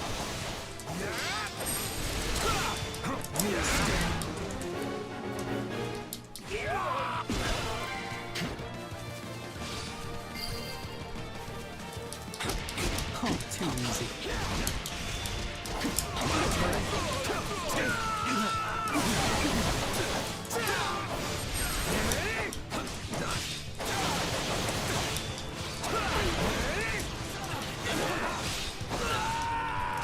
Stand down.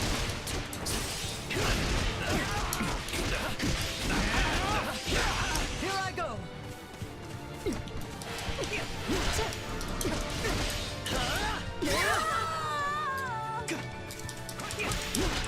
I have you.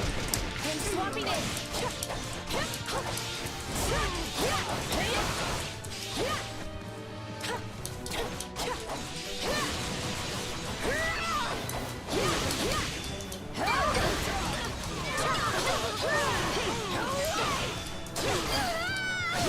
Leave this to me. This place is becoming ours.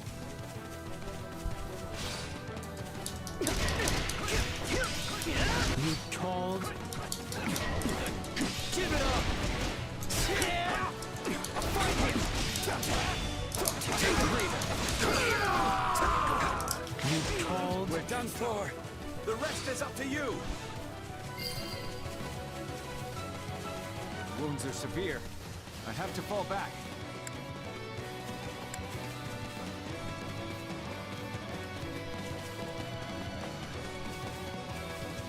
Oh, Street Fighter 6 has more player expression than 5 did. And they have better netcode. I think they have a chance at success. People are really bored of 5. People are tired of watching it, they're tired of playing it. They don't like the direction that the game went and stuff.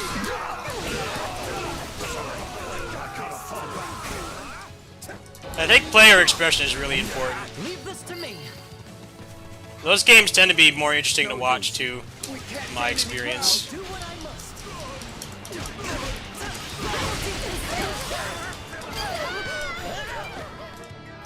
Looks like that's it for us.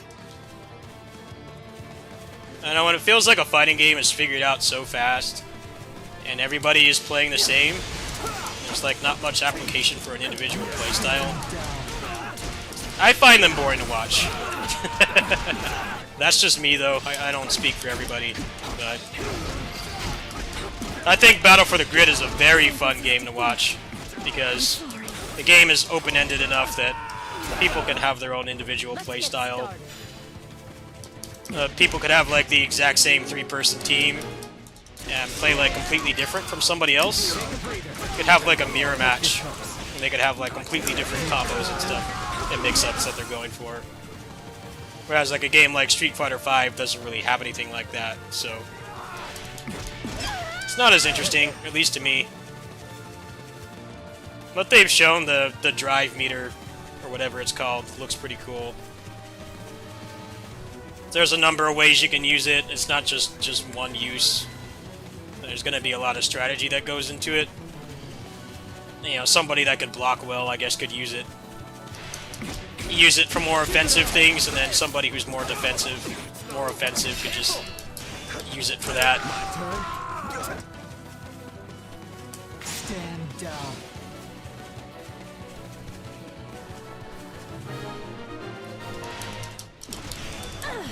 Take a breather. Looks like you got fight on your hands.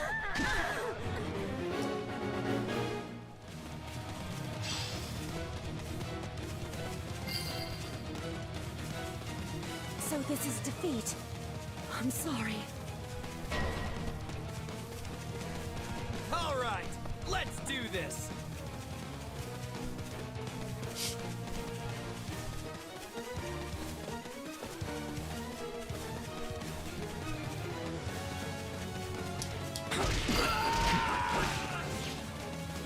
sorry. We weren't strong enough. Too easy. Turn. Yeah, right. You cold. Turn. Weak. There's no stopping you, huh? I better pick up the pace. The enemy never possessed a hope of catching us. Well, Street Fighter V lasted a really long time, so I think they have a better idea of what people like and what people don't. I could use. That's one thing about fighting games having really abnormally long lifespans is they get a lot of competitive play, especially if the game has good netcode, so they can figure out like, okay, people really hate this thing about this current game. Like, what if we take that out? Like, how much better does it make the game?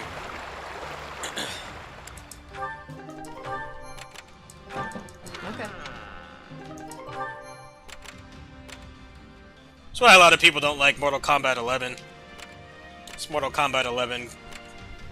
I haven't played the game, but I hear people don't like that game because they tried to make it like Street Fighter V, where it's really limited. You don't have a lot of freedom over things.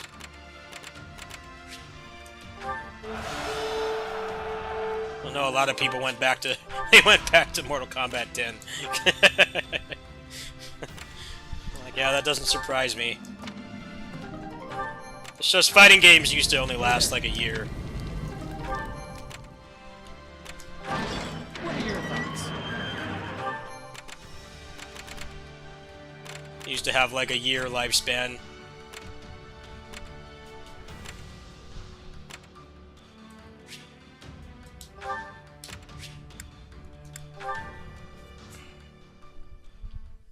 X-Men vs. Street Fighter and Marvel Superheroes vs. Street Fighter was like 10 months. Like, I remember when that game came out, no one liked Marvel vs. Street Fighter because they got rid of all the Kusuge stuff. The game was just boring.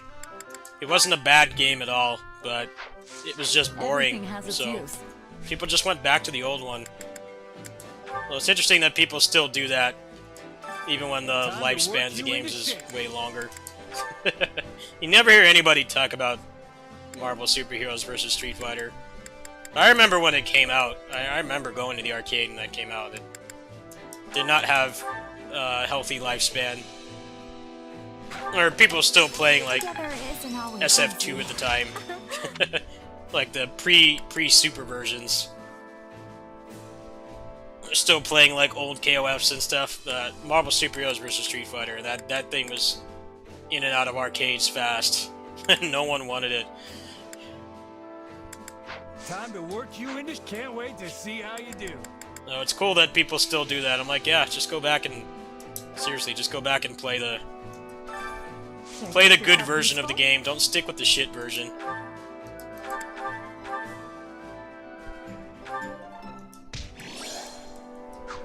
We all must do our fair share. A lot of people stuck with Street Fighter 4. The problem with sticking with Street Fighter 4 is the netcode is terrible. Same thing with Marvel 3. A lot of people did go back to Marvel 3, but they basically have to play on Parsec, because the netcode is horrendous. At least now we're getting to the era of fighting games where both the current installment and the new installment both have not terrible netcode, so you're not completely forced into playing the new one.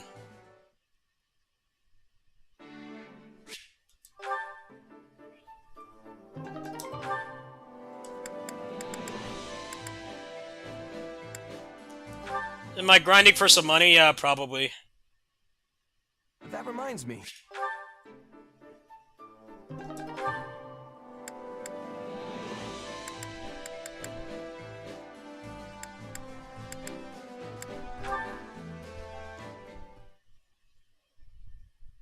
You're a lifesaver. King of Fighters had that same thing happen too.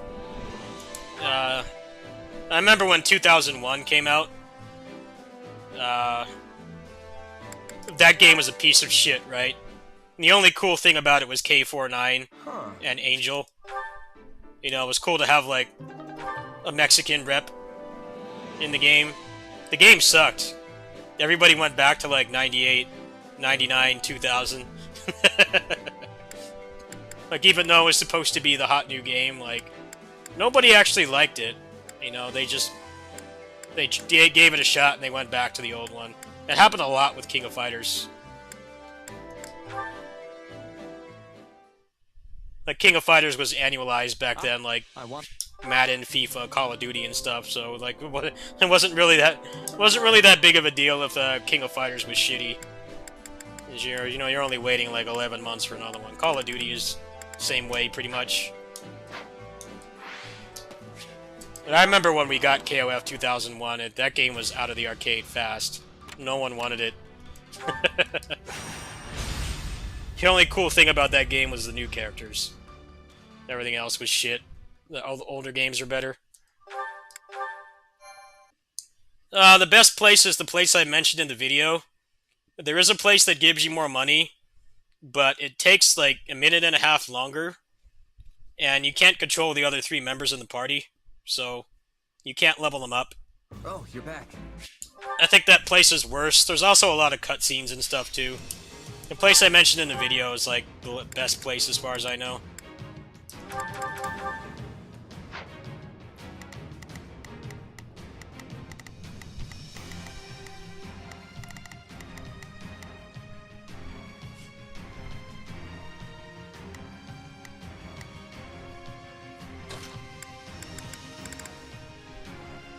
I won't fail.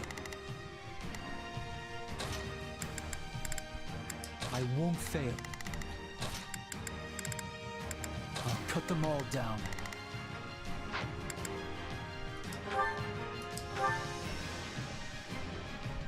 Well, let me finish this and I'll show you, alright? Come on, it's time to rescue our fool king, and whoever else we find along the way. I'll do what I can. Way. The streets are flooded with enemy soldiers, but one wrong step and we'll end up hurting the civilians instead. Be careful, everyone. We'll start by carving a path to the castle tower. On me!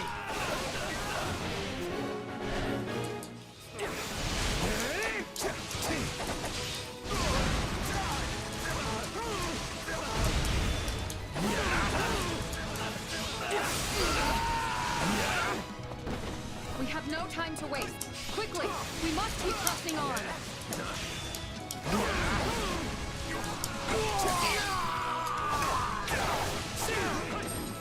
You got my back?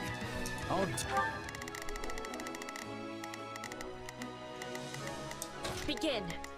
Do it.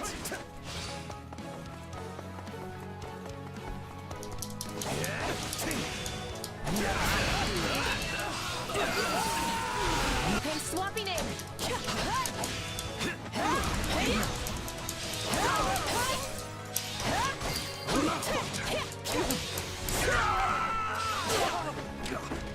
We're almost there. Keep going.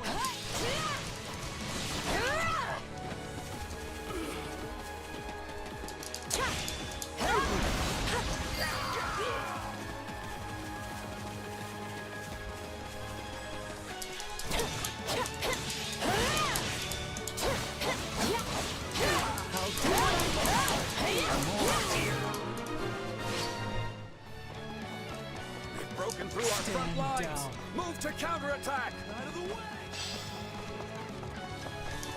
Not the smartest move opening the gate for us. Let's trust them here and push on into town.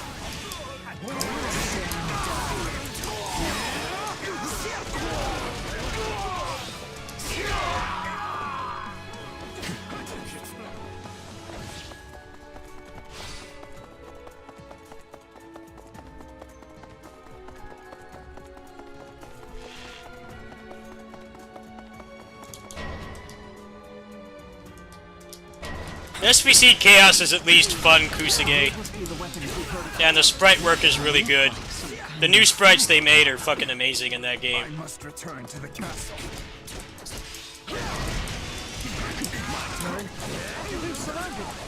Like that game actually felt like they put a decent amount of money into it.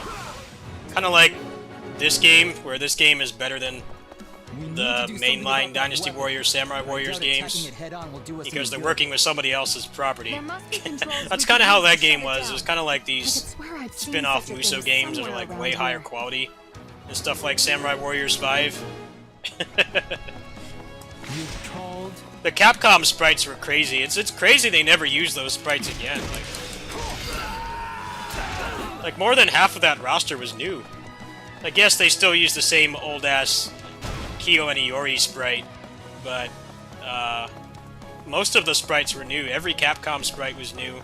Some of the SNK ones were as well, like Earthquake was in that game. Mars People, and they made a ton of new sprites for that game. I think aesthetically that game is really nice looking. The music isn't great. The gameplay is pure Kusage, so not going to appeal to everybody.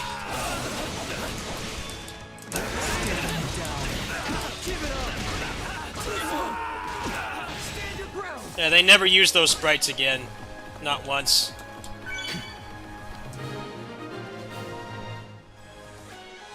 The attacks have come to a stop. They should be safe now.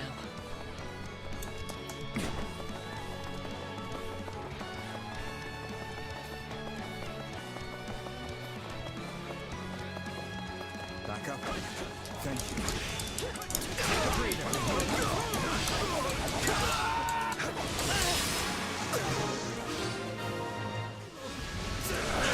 You needn't worry about me. We must rescue His Majesty at once. But we are worried. You're our friend too, just like Dimitri. Lord Rodrigue is surely still out here, fighting in the streets. Oh, the Gems driver is terrible. Who do you think you face? Rodrigue is struggling. We have to help. I'm swapping in. Might as well deal with the other one too. I wonder if those are the controls. Down.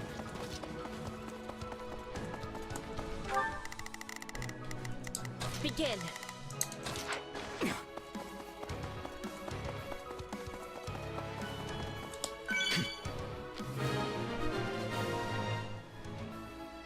Their assault has ceased. That should give us an easier time moving around now. Is it my turn? I'm humbled you went out of your way to help me. I'm ashamed to admit my own weakness.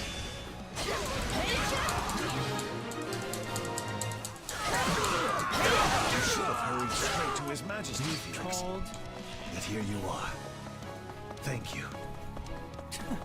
You were getting overwhelmed. We weren't about to just watch you die. I was wondering when your merry little band might show up. Nothing for you. I've been through hell the past few days. Thank you for asking, though. His Majesty is in the Trying to castle. enjoy myself. We must press on. I hate this holiday. Worried about the cats. It's a hard time for me. Stand down. Worry about the kitties. Please be safe, Your Majesty.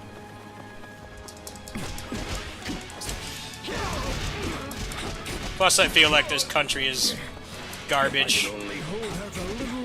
There's like nothing to fucking celebrate. Living in North America right now. This makes it ironic that people are so happy about it. Like, our country sucks. That's not a topic for now. That's definitely part of it too.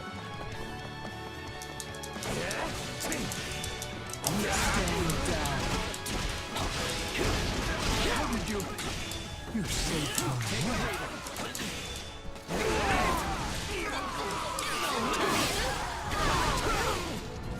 I am grateful, but there is no time to dawdle. We must make to rescue the king at once. Don't worry, I'm sure we'll make it in time. Turn. Stand down. Not much further.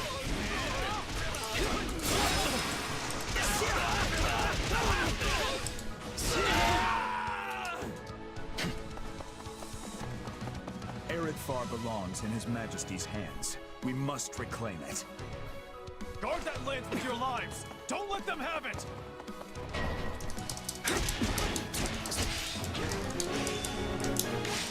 Makes me sick seeing that thing at the enemy. We'll rust it out of their cold, lifeless fingers.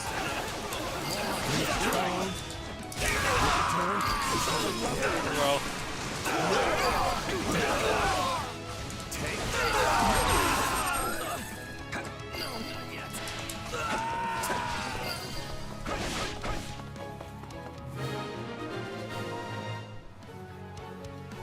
This lance is a symbol of the kingdom, and it's all the Boar has left of his father. Let's bring it back where it belongs. Indeed, to His Majesty.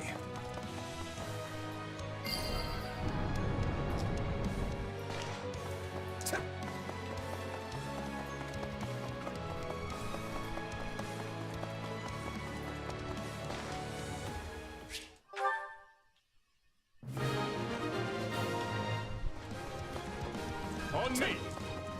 Any who stand in our way will taste the pointed end of my lance. Sneaking out of our room, are we?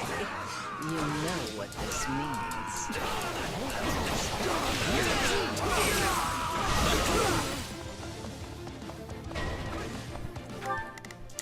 We will proceed as planned. I will move to assist. We will proceed as planned. We cannot allow even a single civilian casualty. Please, lend me your blade. Like I do everything else.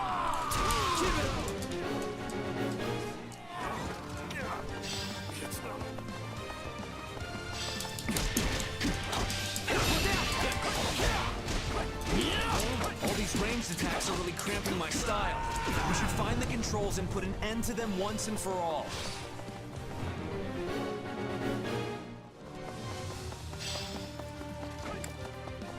That drawbridge would serve to be our quickest route forward.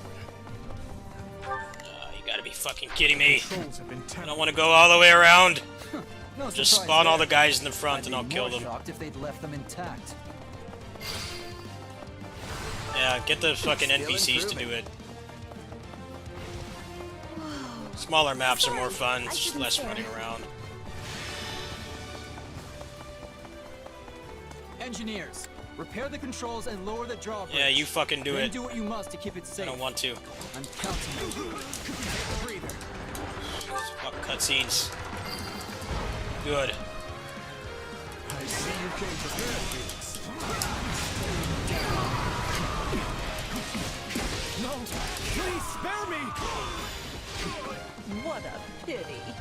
None of this would be happening if your dear king had just been a good little boy and done as he was told.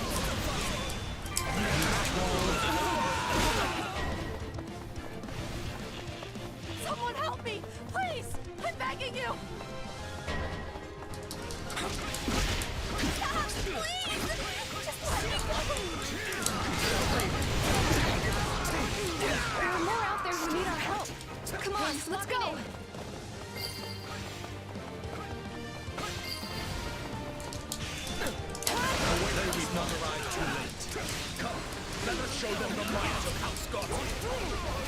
I hate that move, it's too slow. Must be the Margaret. Finds us some welcome news amidst this chaos. My turn.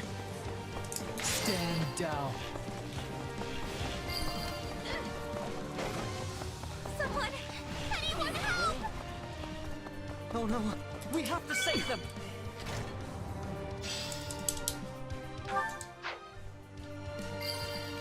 I'm swapping in!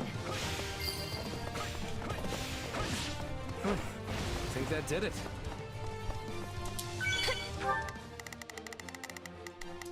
I'll do what I can. It's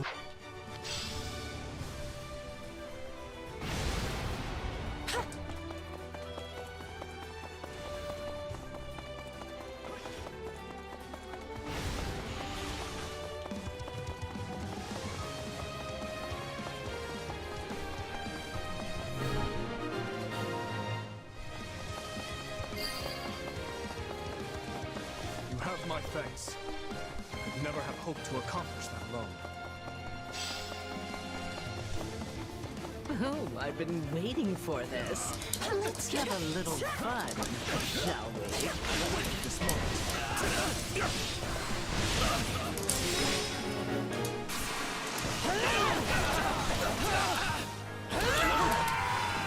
You called?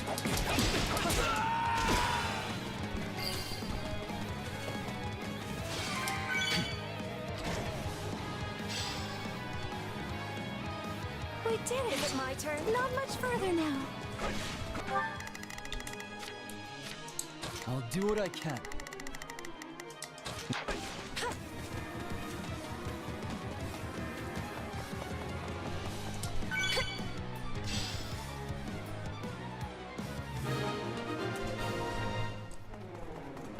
That should be all of them. Nice work. Stand down.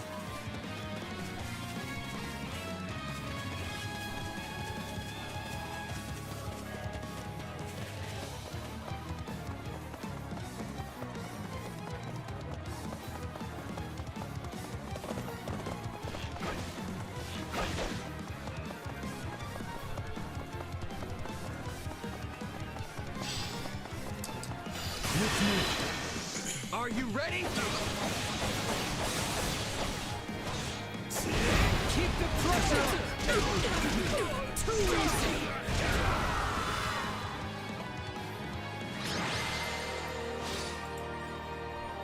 Stop struggling and accept your fate, witch.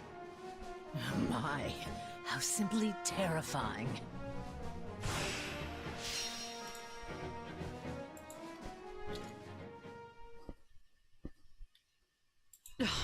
Do you really think you can afford to...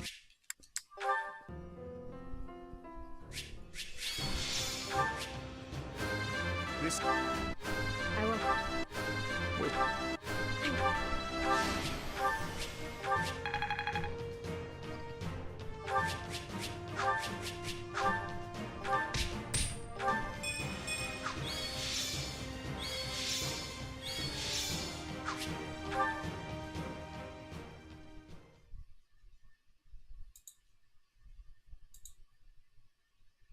My apologies.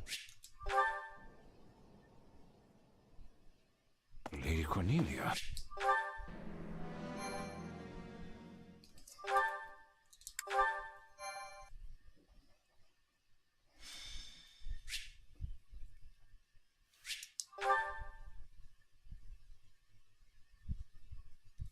No. My... This is no small number of soldiers you are.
The fleet takes too long We all must do our fair to share. do this stuff. They should really make it so you can just stack all the things you want to do and get out of here faster. Like, sometimes you spend more time in town than you do actually fighting. Hunger is the true enemy. This in particular takes forever. You can't fucking skip these cutscenes. They're honestly unskippable. You have to watch them. Like, dude, I've seen this like 30 times. Can you just like just push start and be done? Why do I have to mash through all this dialogue? It takes like 5 minutes to get all the buffs. The cutscenes and loading, you can't skip. Come back whenever you're hungry. Hunger is the true enemy. Should make unskippable cutscenes illegal. It's annoying. Like, they let you skip this part, and everything else you have to mash through. You're stuck. Like, so let me just... Like, just put up a menu where I want to talk to all the people, and then just do it all at once. Hunger is the true enemy. And then calculate it. Calculate it from there. I should not have to do this many times. At least you only had to do it once a chapter, but it's like you're not playing the game. You're watching the movie. Come back whenever you're hungry. Hunger is the true enemy.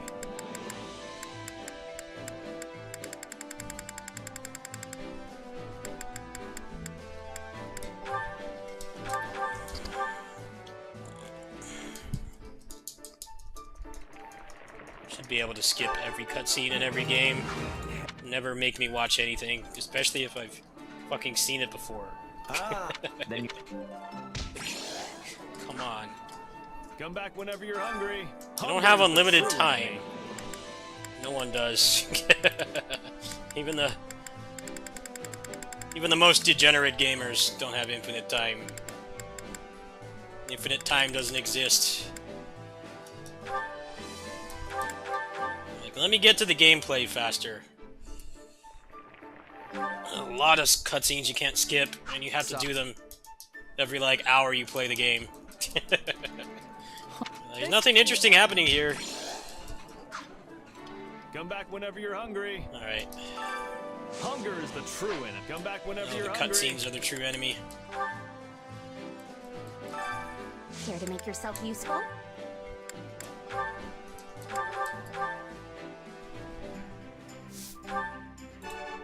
You know, that one you can skip. You push start and you're out of it. This takes way less time than the eating.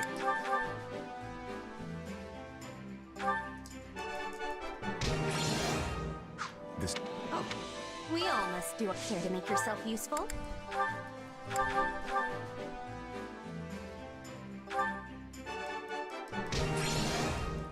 What do you expect? We all must do our fair share. Time to work you into shape. I feel like they put a lot of this stuff in because it's in the original game, but it's like, you know, it's a Musou. I think this probably worked better in Three Houses, where it's like, you know, the gameplay is not much. It's turn-based strategy. There's obviously a lot more thought that goes into it than playing this, but, you know, it's still slower paced. You know, you have all the time in the world to make decisions and stuff and prepare. It's a little weird to have to do all of this, and then you go into the fight and you beat it in 5 minutes. Like, even the major battles you can finish in like under 15 minutes. I feel like they didn't put much thought into that. It would be nice if they made it so you could skip a lot of those cutscenes, because even if you are playing it for the story, you know, they don't have that many unique things to say. You're gonna keep saying the same thing over and over. It's like, past a certain point, even if you're into the story, you're gonna have heard it all already. There's lots of games that have that problem, though. Not really respecting your time. I don't know if she has anything else that's really worth getting.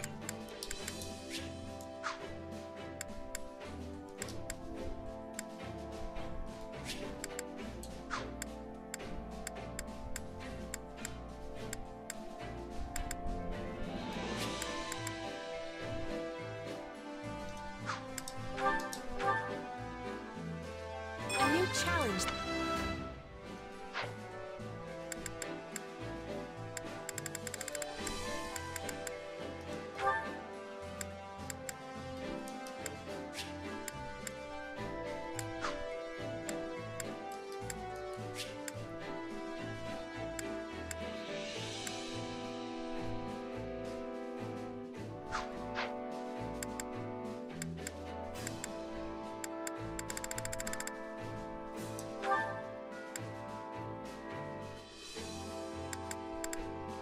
This game does not have good gender equality either, because for some reason, you can't use the gauntlets with female characters. Which sucks, because that's a completely unique moveset that you can't use on anybody. I don't know why, like, what are they trying to say? Like, a woman can't do roundhouse kicks and shit? Like,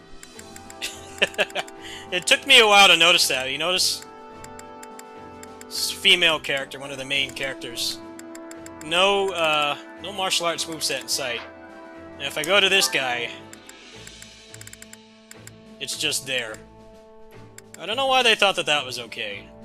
Because there's already, like, not that many movesets in this game to begin with, but basically a significant chunk of the other part of the gender split in this game, you can't use this moveset at all. Like, alright, I think that's bullshit. There's already, like, what, like, half as many movesets as characters, but then, like, anyone who's female, you miss out on an entire moveset.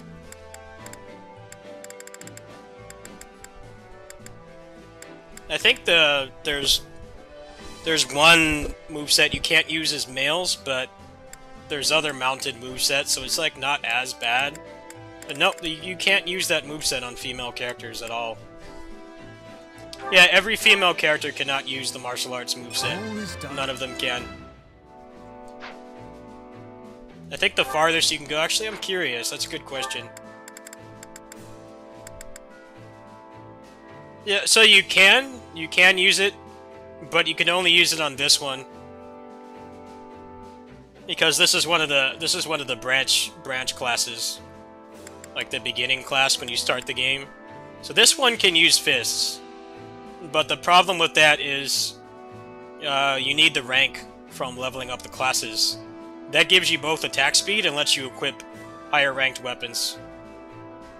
So basically you could use the moveset on a female character, but they'd be incredibly handicapped doing it. Less attack speed, less powerful weapons.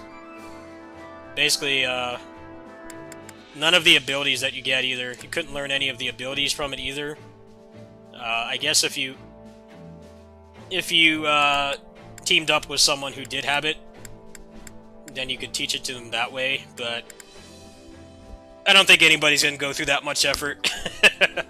And you shouldn't freaking have to. That's the thing. Like, why do they not have it?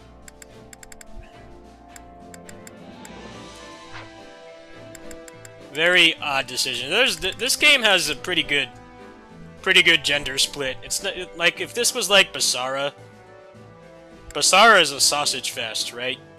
There's like only a handful of female characters in that game because it's designed for Fujoshi, people who want attractive female characters, which is fine. There's nothing wrong with that. But like if they did that in a Basara game, it wouldn't be as bad because it would still be like, you know, 85% of the roster you could still use.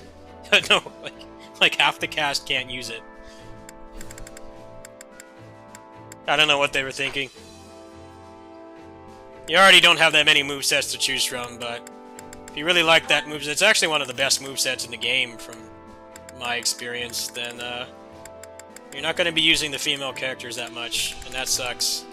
Some of the female characters have really fun abilities and stuff.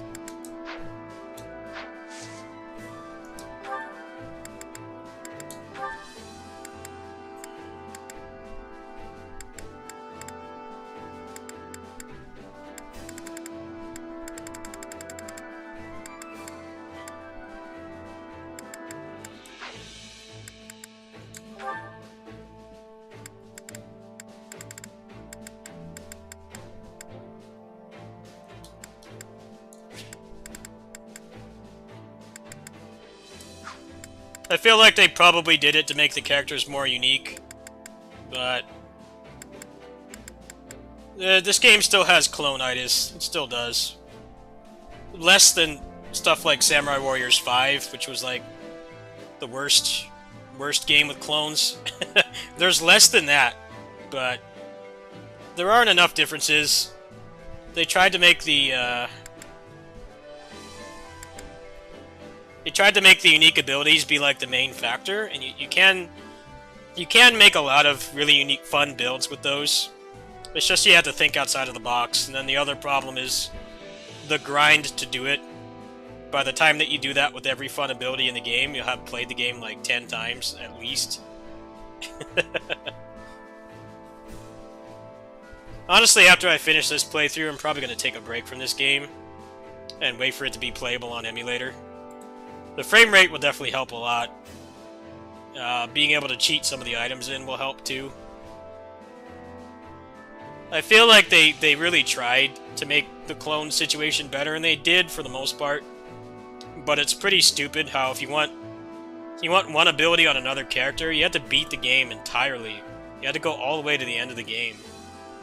And even with all the skips and stuff, skipping all the cutscenes and everything, it still takes a couple hours. I don't know why they thought that was a good idea. No one's gonna do like 40 playthroughs. And like if this was like Final Vendetta length or Turtles length, you know, 2 hours, I feel like that would be a little bit more reasonable. But no, it takes like skipping all the cutscenes and like playing on easy. It still takes a good couple hours. Because there's like 16 chapters, and the main story levels take like at least 10-15 minutes each. So that's 4 hours right there. 4 hours from just the main story missions. That's assuming you skip every single other level. You don't watch any cutscenes, and you spend little time in the town. It's still like several hours. But I have a feeling that they will add more to this. Maybe they'll do some polish patches. But yeah, once you get past the third playthrough, I think the game is probably going to start to get really old. Because there's like fun movesets and stuff you can make, but there's not really much of an end game. And they want you to play through the game every single time to get one of those items. And most people aren't going to have the patience to do that. Understandably. This is not beat 'em up length. It's like a... It's like the length of a JRPG. Like a JRPG speedrun, 5-6 hours.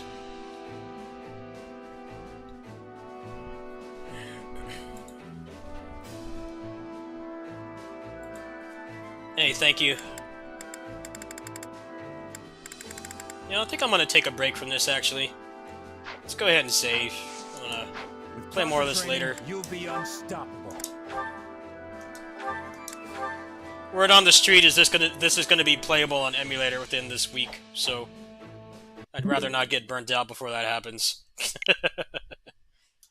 That's what they're saying in the Discord. They're saying they're aiming for a this game being playable in Yuzu within the next week. So it's Monday today, so it could be as soon as like Friday or Thursday or something. Let's give that game a break. I had enough of that for now.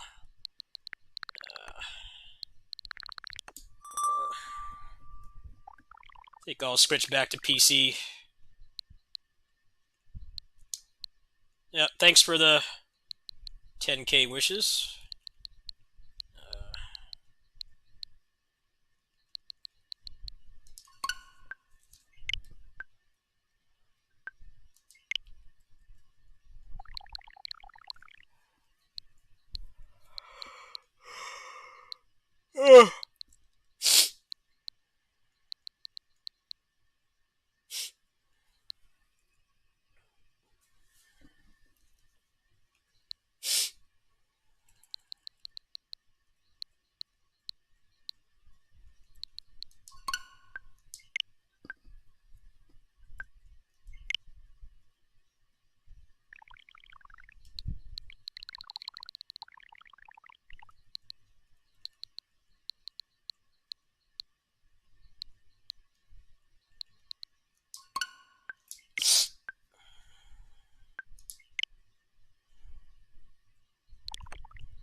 I wouldn't really say I collect games, but I know how to get them for cheap, so... Plus, I've had this for 4.5 years, so... It's a lot of cheaper games. It's not a lot of expensive games. I have very few $60 games on here. Pretty much everything in these first 5 rows was like $20 or less. Actually, most of these are under 10. I think people get a little bit scared by how many games I have. Like, I play a lot of... I like indie games. I like smaller games. I don't really play that many AAA games. Most of these are like under 20 bucks, so that's kind of how I afford it. But yeah, if you actually look at the games, you can tell that there are a lot of smaller, cheaper games, not like $70 stuff. But I like smaller games. Smaller games I prefer to larger games for the most part. There are some bigger games I like playing, but not that often. Hey, thanks, Claymore.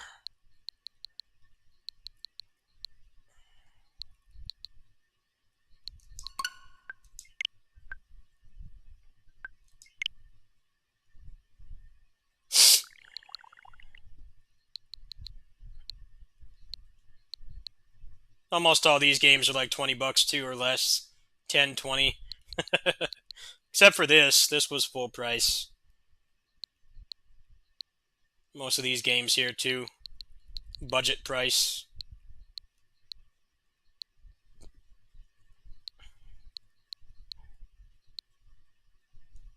Alright, let's go back to PC. I just gotta queue up these games.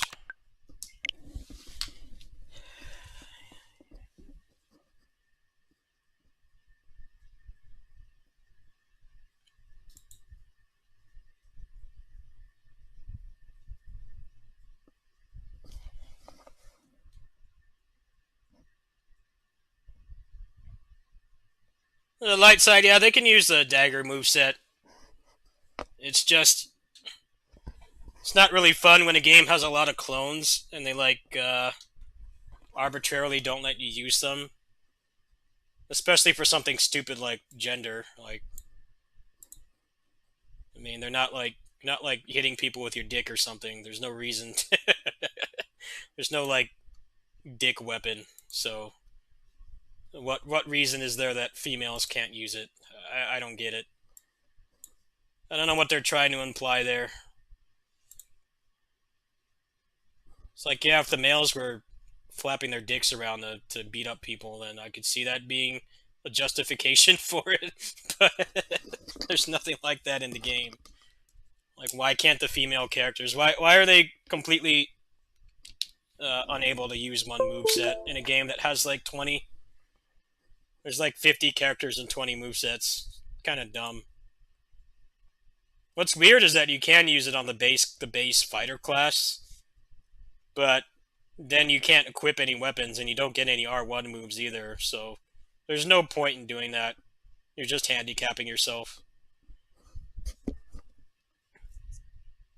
The game mechanics don't really allow you to do that. I suppose if you wanted to put in like a ridiculous amount of effort, you could make it work, but there's no reason to.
Hold on, I'm trying to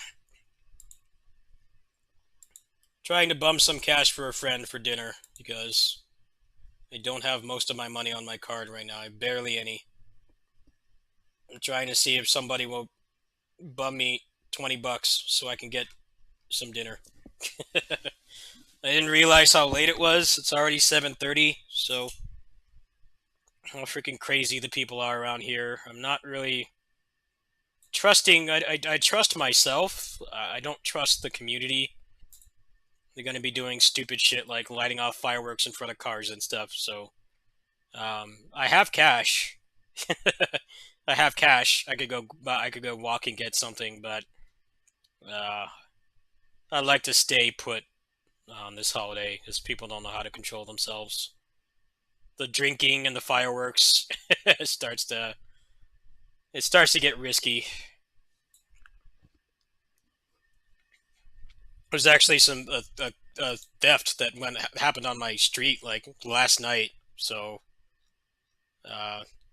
there's still daylight outside for about another hour, but I'm trying to avoid that if possible, if I can. Just try to message some people. It's just like 20 bucks.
This holiday is, even if our country was way better than it was, and it was actually worth celebrating living here, which I'm sure you heard what happened last month. I don't need to say what it was.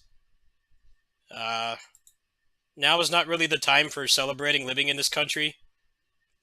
It's just like every other holiday, even if our country was way better than it actually is.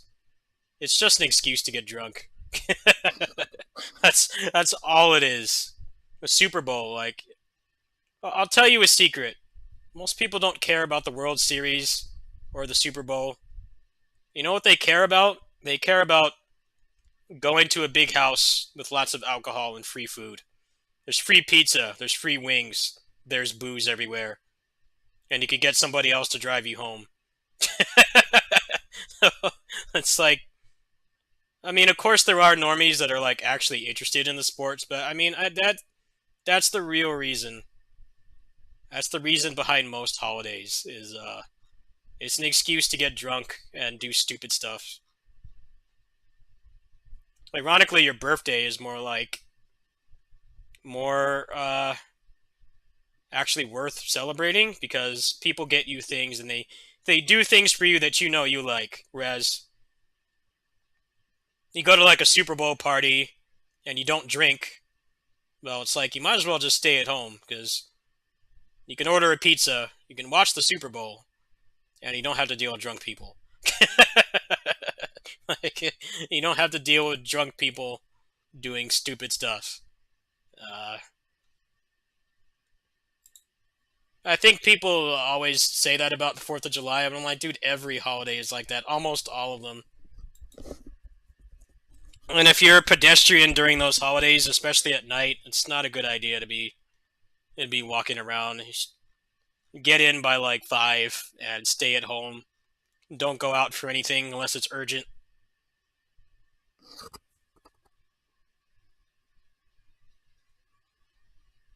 Oh, cool. My buddy sent me money. All right.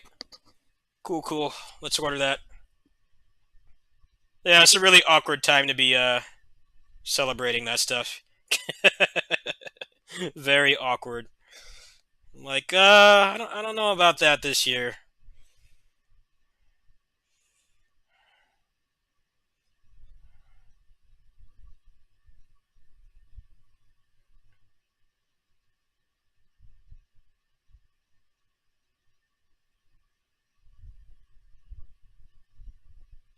All right, the food is ordered, so uh, once it comes, I'm gonna hop off. So we're gonna play some DNF Duel. I think we're gonna play some of that. We're gonna play some DNF Duel. So I don't really have time to do like a longer game right now.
Alright, let's play for a little bit.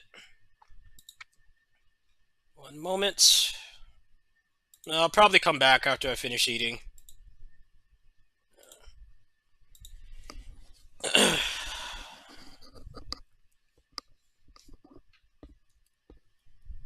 Yeah, I know you're in California too. They've been doing it. They've been doing it for like the past week. I'm like, dude, you're really that that happy to live in this toxic country? America ain't what it used to be, I'll tell you that. It's not like it's ever been amazing, but these past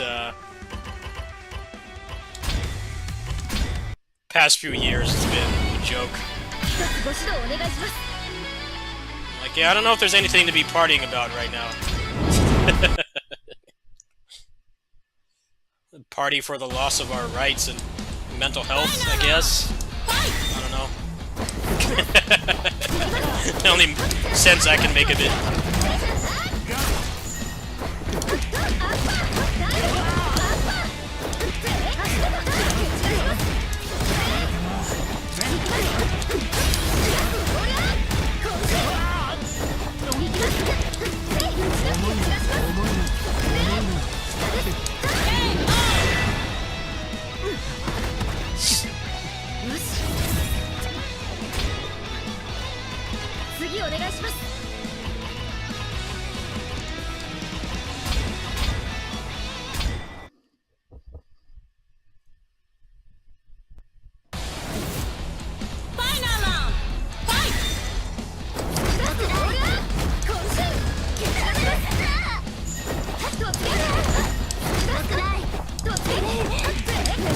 My mom used to take me to Super Bowl parties, and I never cared.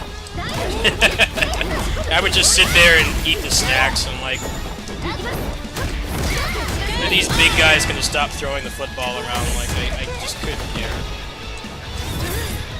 It's interesting how that's never changed with me. I just don't care. I don't care who wins. I remember one time my grandpa, we were with somebody. The person didn't know me very well. They're like, "Oh, who are you rooting for in the Super Bowl?" My grandpa just answered for me. He's like, he doesn't give a damn. I'm like, yeah, exactly. I don't care. I don't even know who's playing.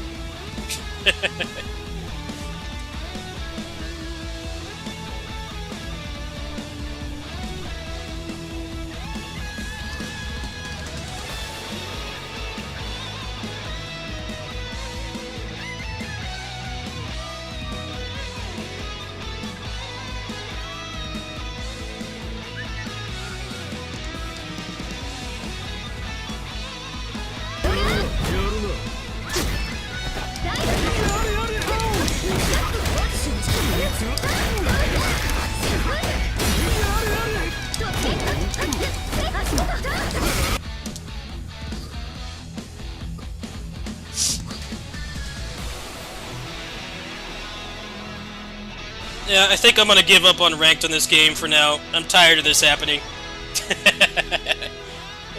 Why do you have the game freeze like this?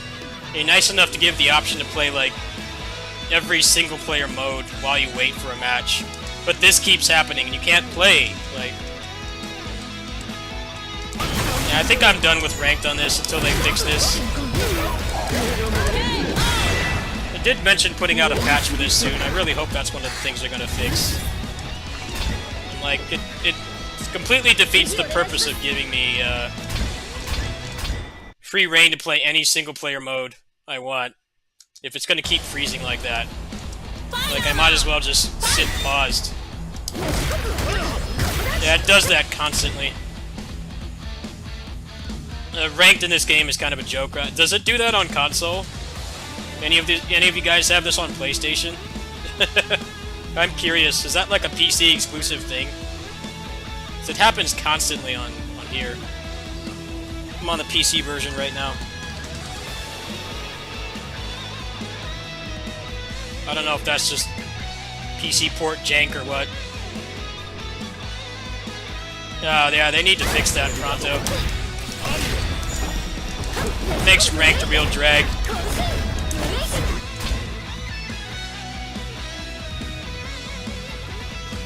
It's doing it again.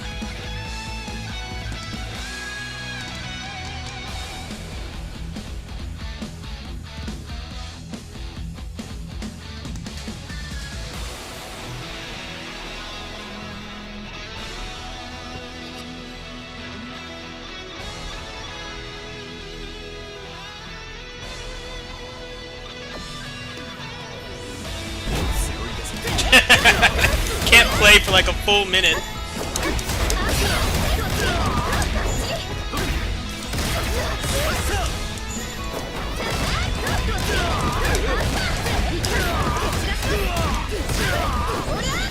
It's like as soon as you get into the game, the netcode is great.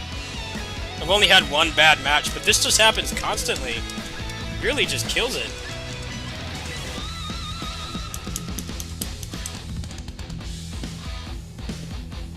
I can't even pause and get out of it. I'm stuck. The game doesn't accept inputs till it unfreezes.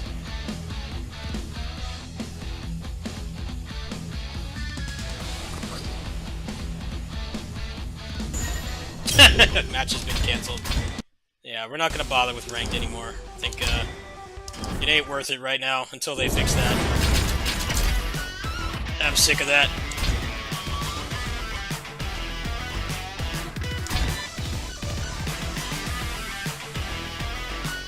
I was not aware that it did not do that on console.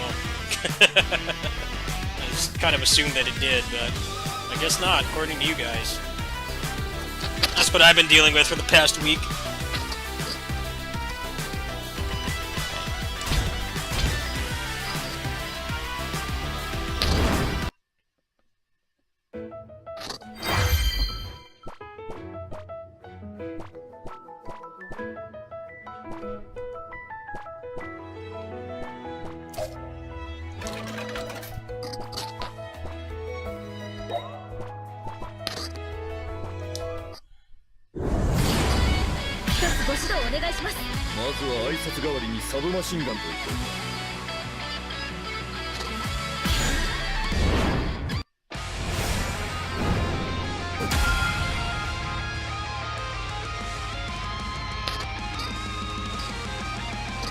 Well, it'll get fixed, but yeah. If I'm gonna play ranked in a game right now, it's not gonna be this until they fix that. Not worth it.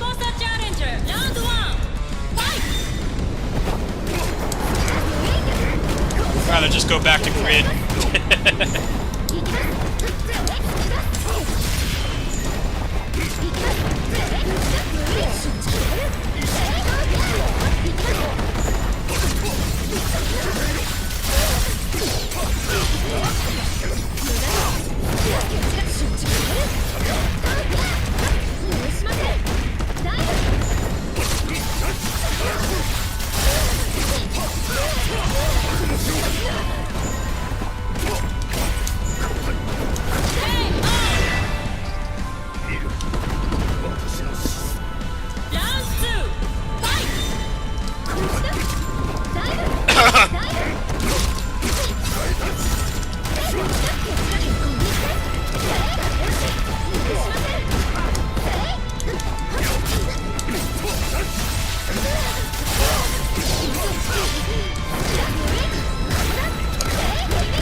See, the game is completely fine now. It's just when you play ranked, it freezes constantly. I heard if you turn off the auto replay saving, it doesn't do that, but I want to put up my matches at some point, so I don't want to do that. I don't always just play this game when I'm streaming. Sometimes I watch other people's streams. That should be something that should be in a Shift 1.0 release of a game with 2 betas. Like, they did like 2 betas for this. It should not be doing that, but that's what happens when you don't do a fucking PC beta. They never give us betas on PC. They're so scared of data mining. The whole roster for this game got leaked off the... It wasn't from like some top secret document or anything. It was from the freaking PSN description. Had all the characters there. Like, if you're so scared about leaks that you won't give PC players the same privileges, maybe check the people that are writing your descriptions. The whole cast was leaked there, like months ago. Even the trailers got leaked. It's like, why is the data mining such a big deal? Especially for a game like this, where very few people playing this have even touched the source material or ever will. I'm an exception, obviously. I did play a lot of the source material years ago, but like people aren't gonna even know who those characters are. Like, it's not like they have like Goku in the game or something.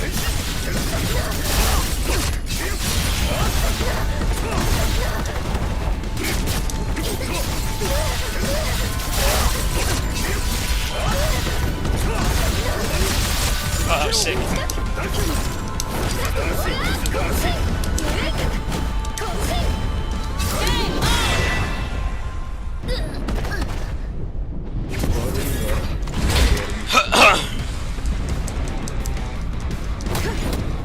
The Space Evolution Imposter Challenger Round 1 Fight!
Hey, it actually hit!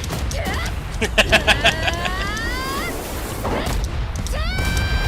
hitbox favored me. Nice. Good old 2B. Alright, got a chance to win this now.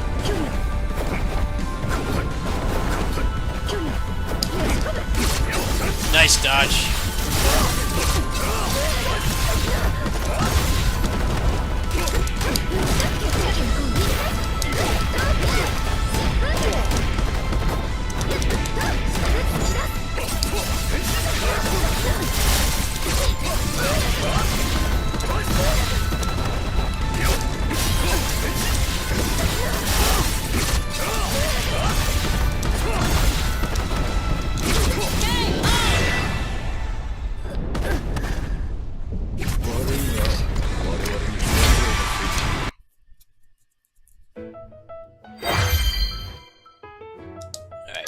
gonna go ahead and hop off. My food's on the way.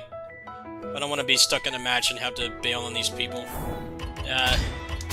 But yeah, I'm not gonna bother playing ranked on this anymore. It's not because the game is frustrating. It is a frustrating game by nature sometimes. The problem is just the ranked freezes constantly, and it's costing me matches. I think just playing player matches is going to be better, and I can play with you guys that way too. But yeah, I'm going to go ahead and eat, and after the food's here, I'll probably come back. Light side, I might be up for some Monster Hunter. I'll install the mods while I'm offline. I might be up for that tonight, actually. I might come back. Actually, I'm pretty sure I will. Let me install those mods and test them out after I eat, and I might be down to play that tonight. If I could get some help from community, that would be nice. Because I'm like not really knowledgeable on Monster Hunter, like unlike the other stuff I play. So that's probably what I'll play later. Probably play DNF and Monster Hunter, maybe a little Three Hopes. But yeah, the food's going to be here soon, so I should quit while I'm ahead. Definitely be more streams later. Thanks for watching. Yeah, Lightside or anybody else, if you have Monster Hunter Rise Sunbreak and you want to help me out later, DM me on Discord. And when I come back, I'll set up all the mods and stuff and we can play. See ya.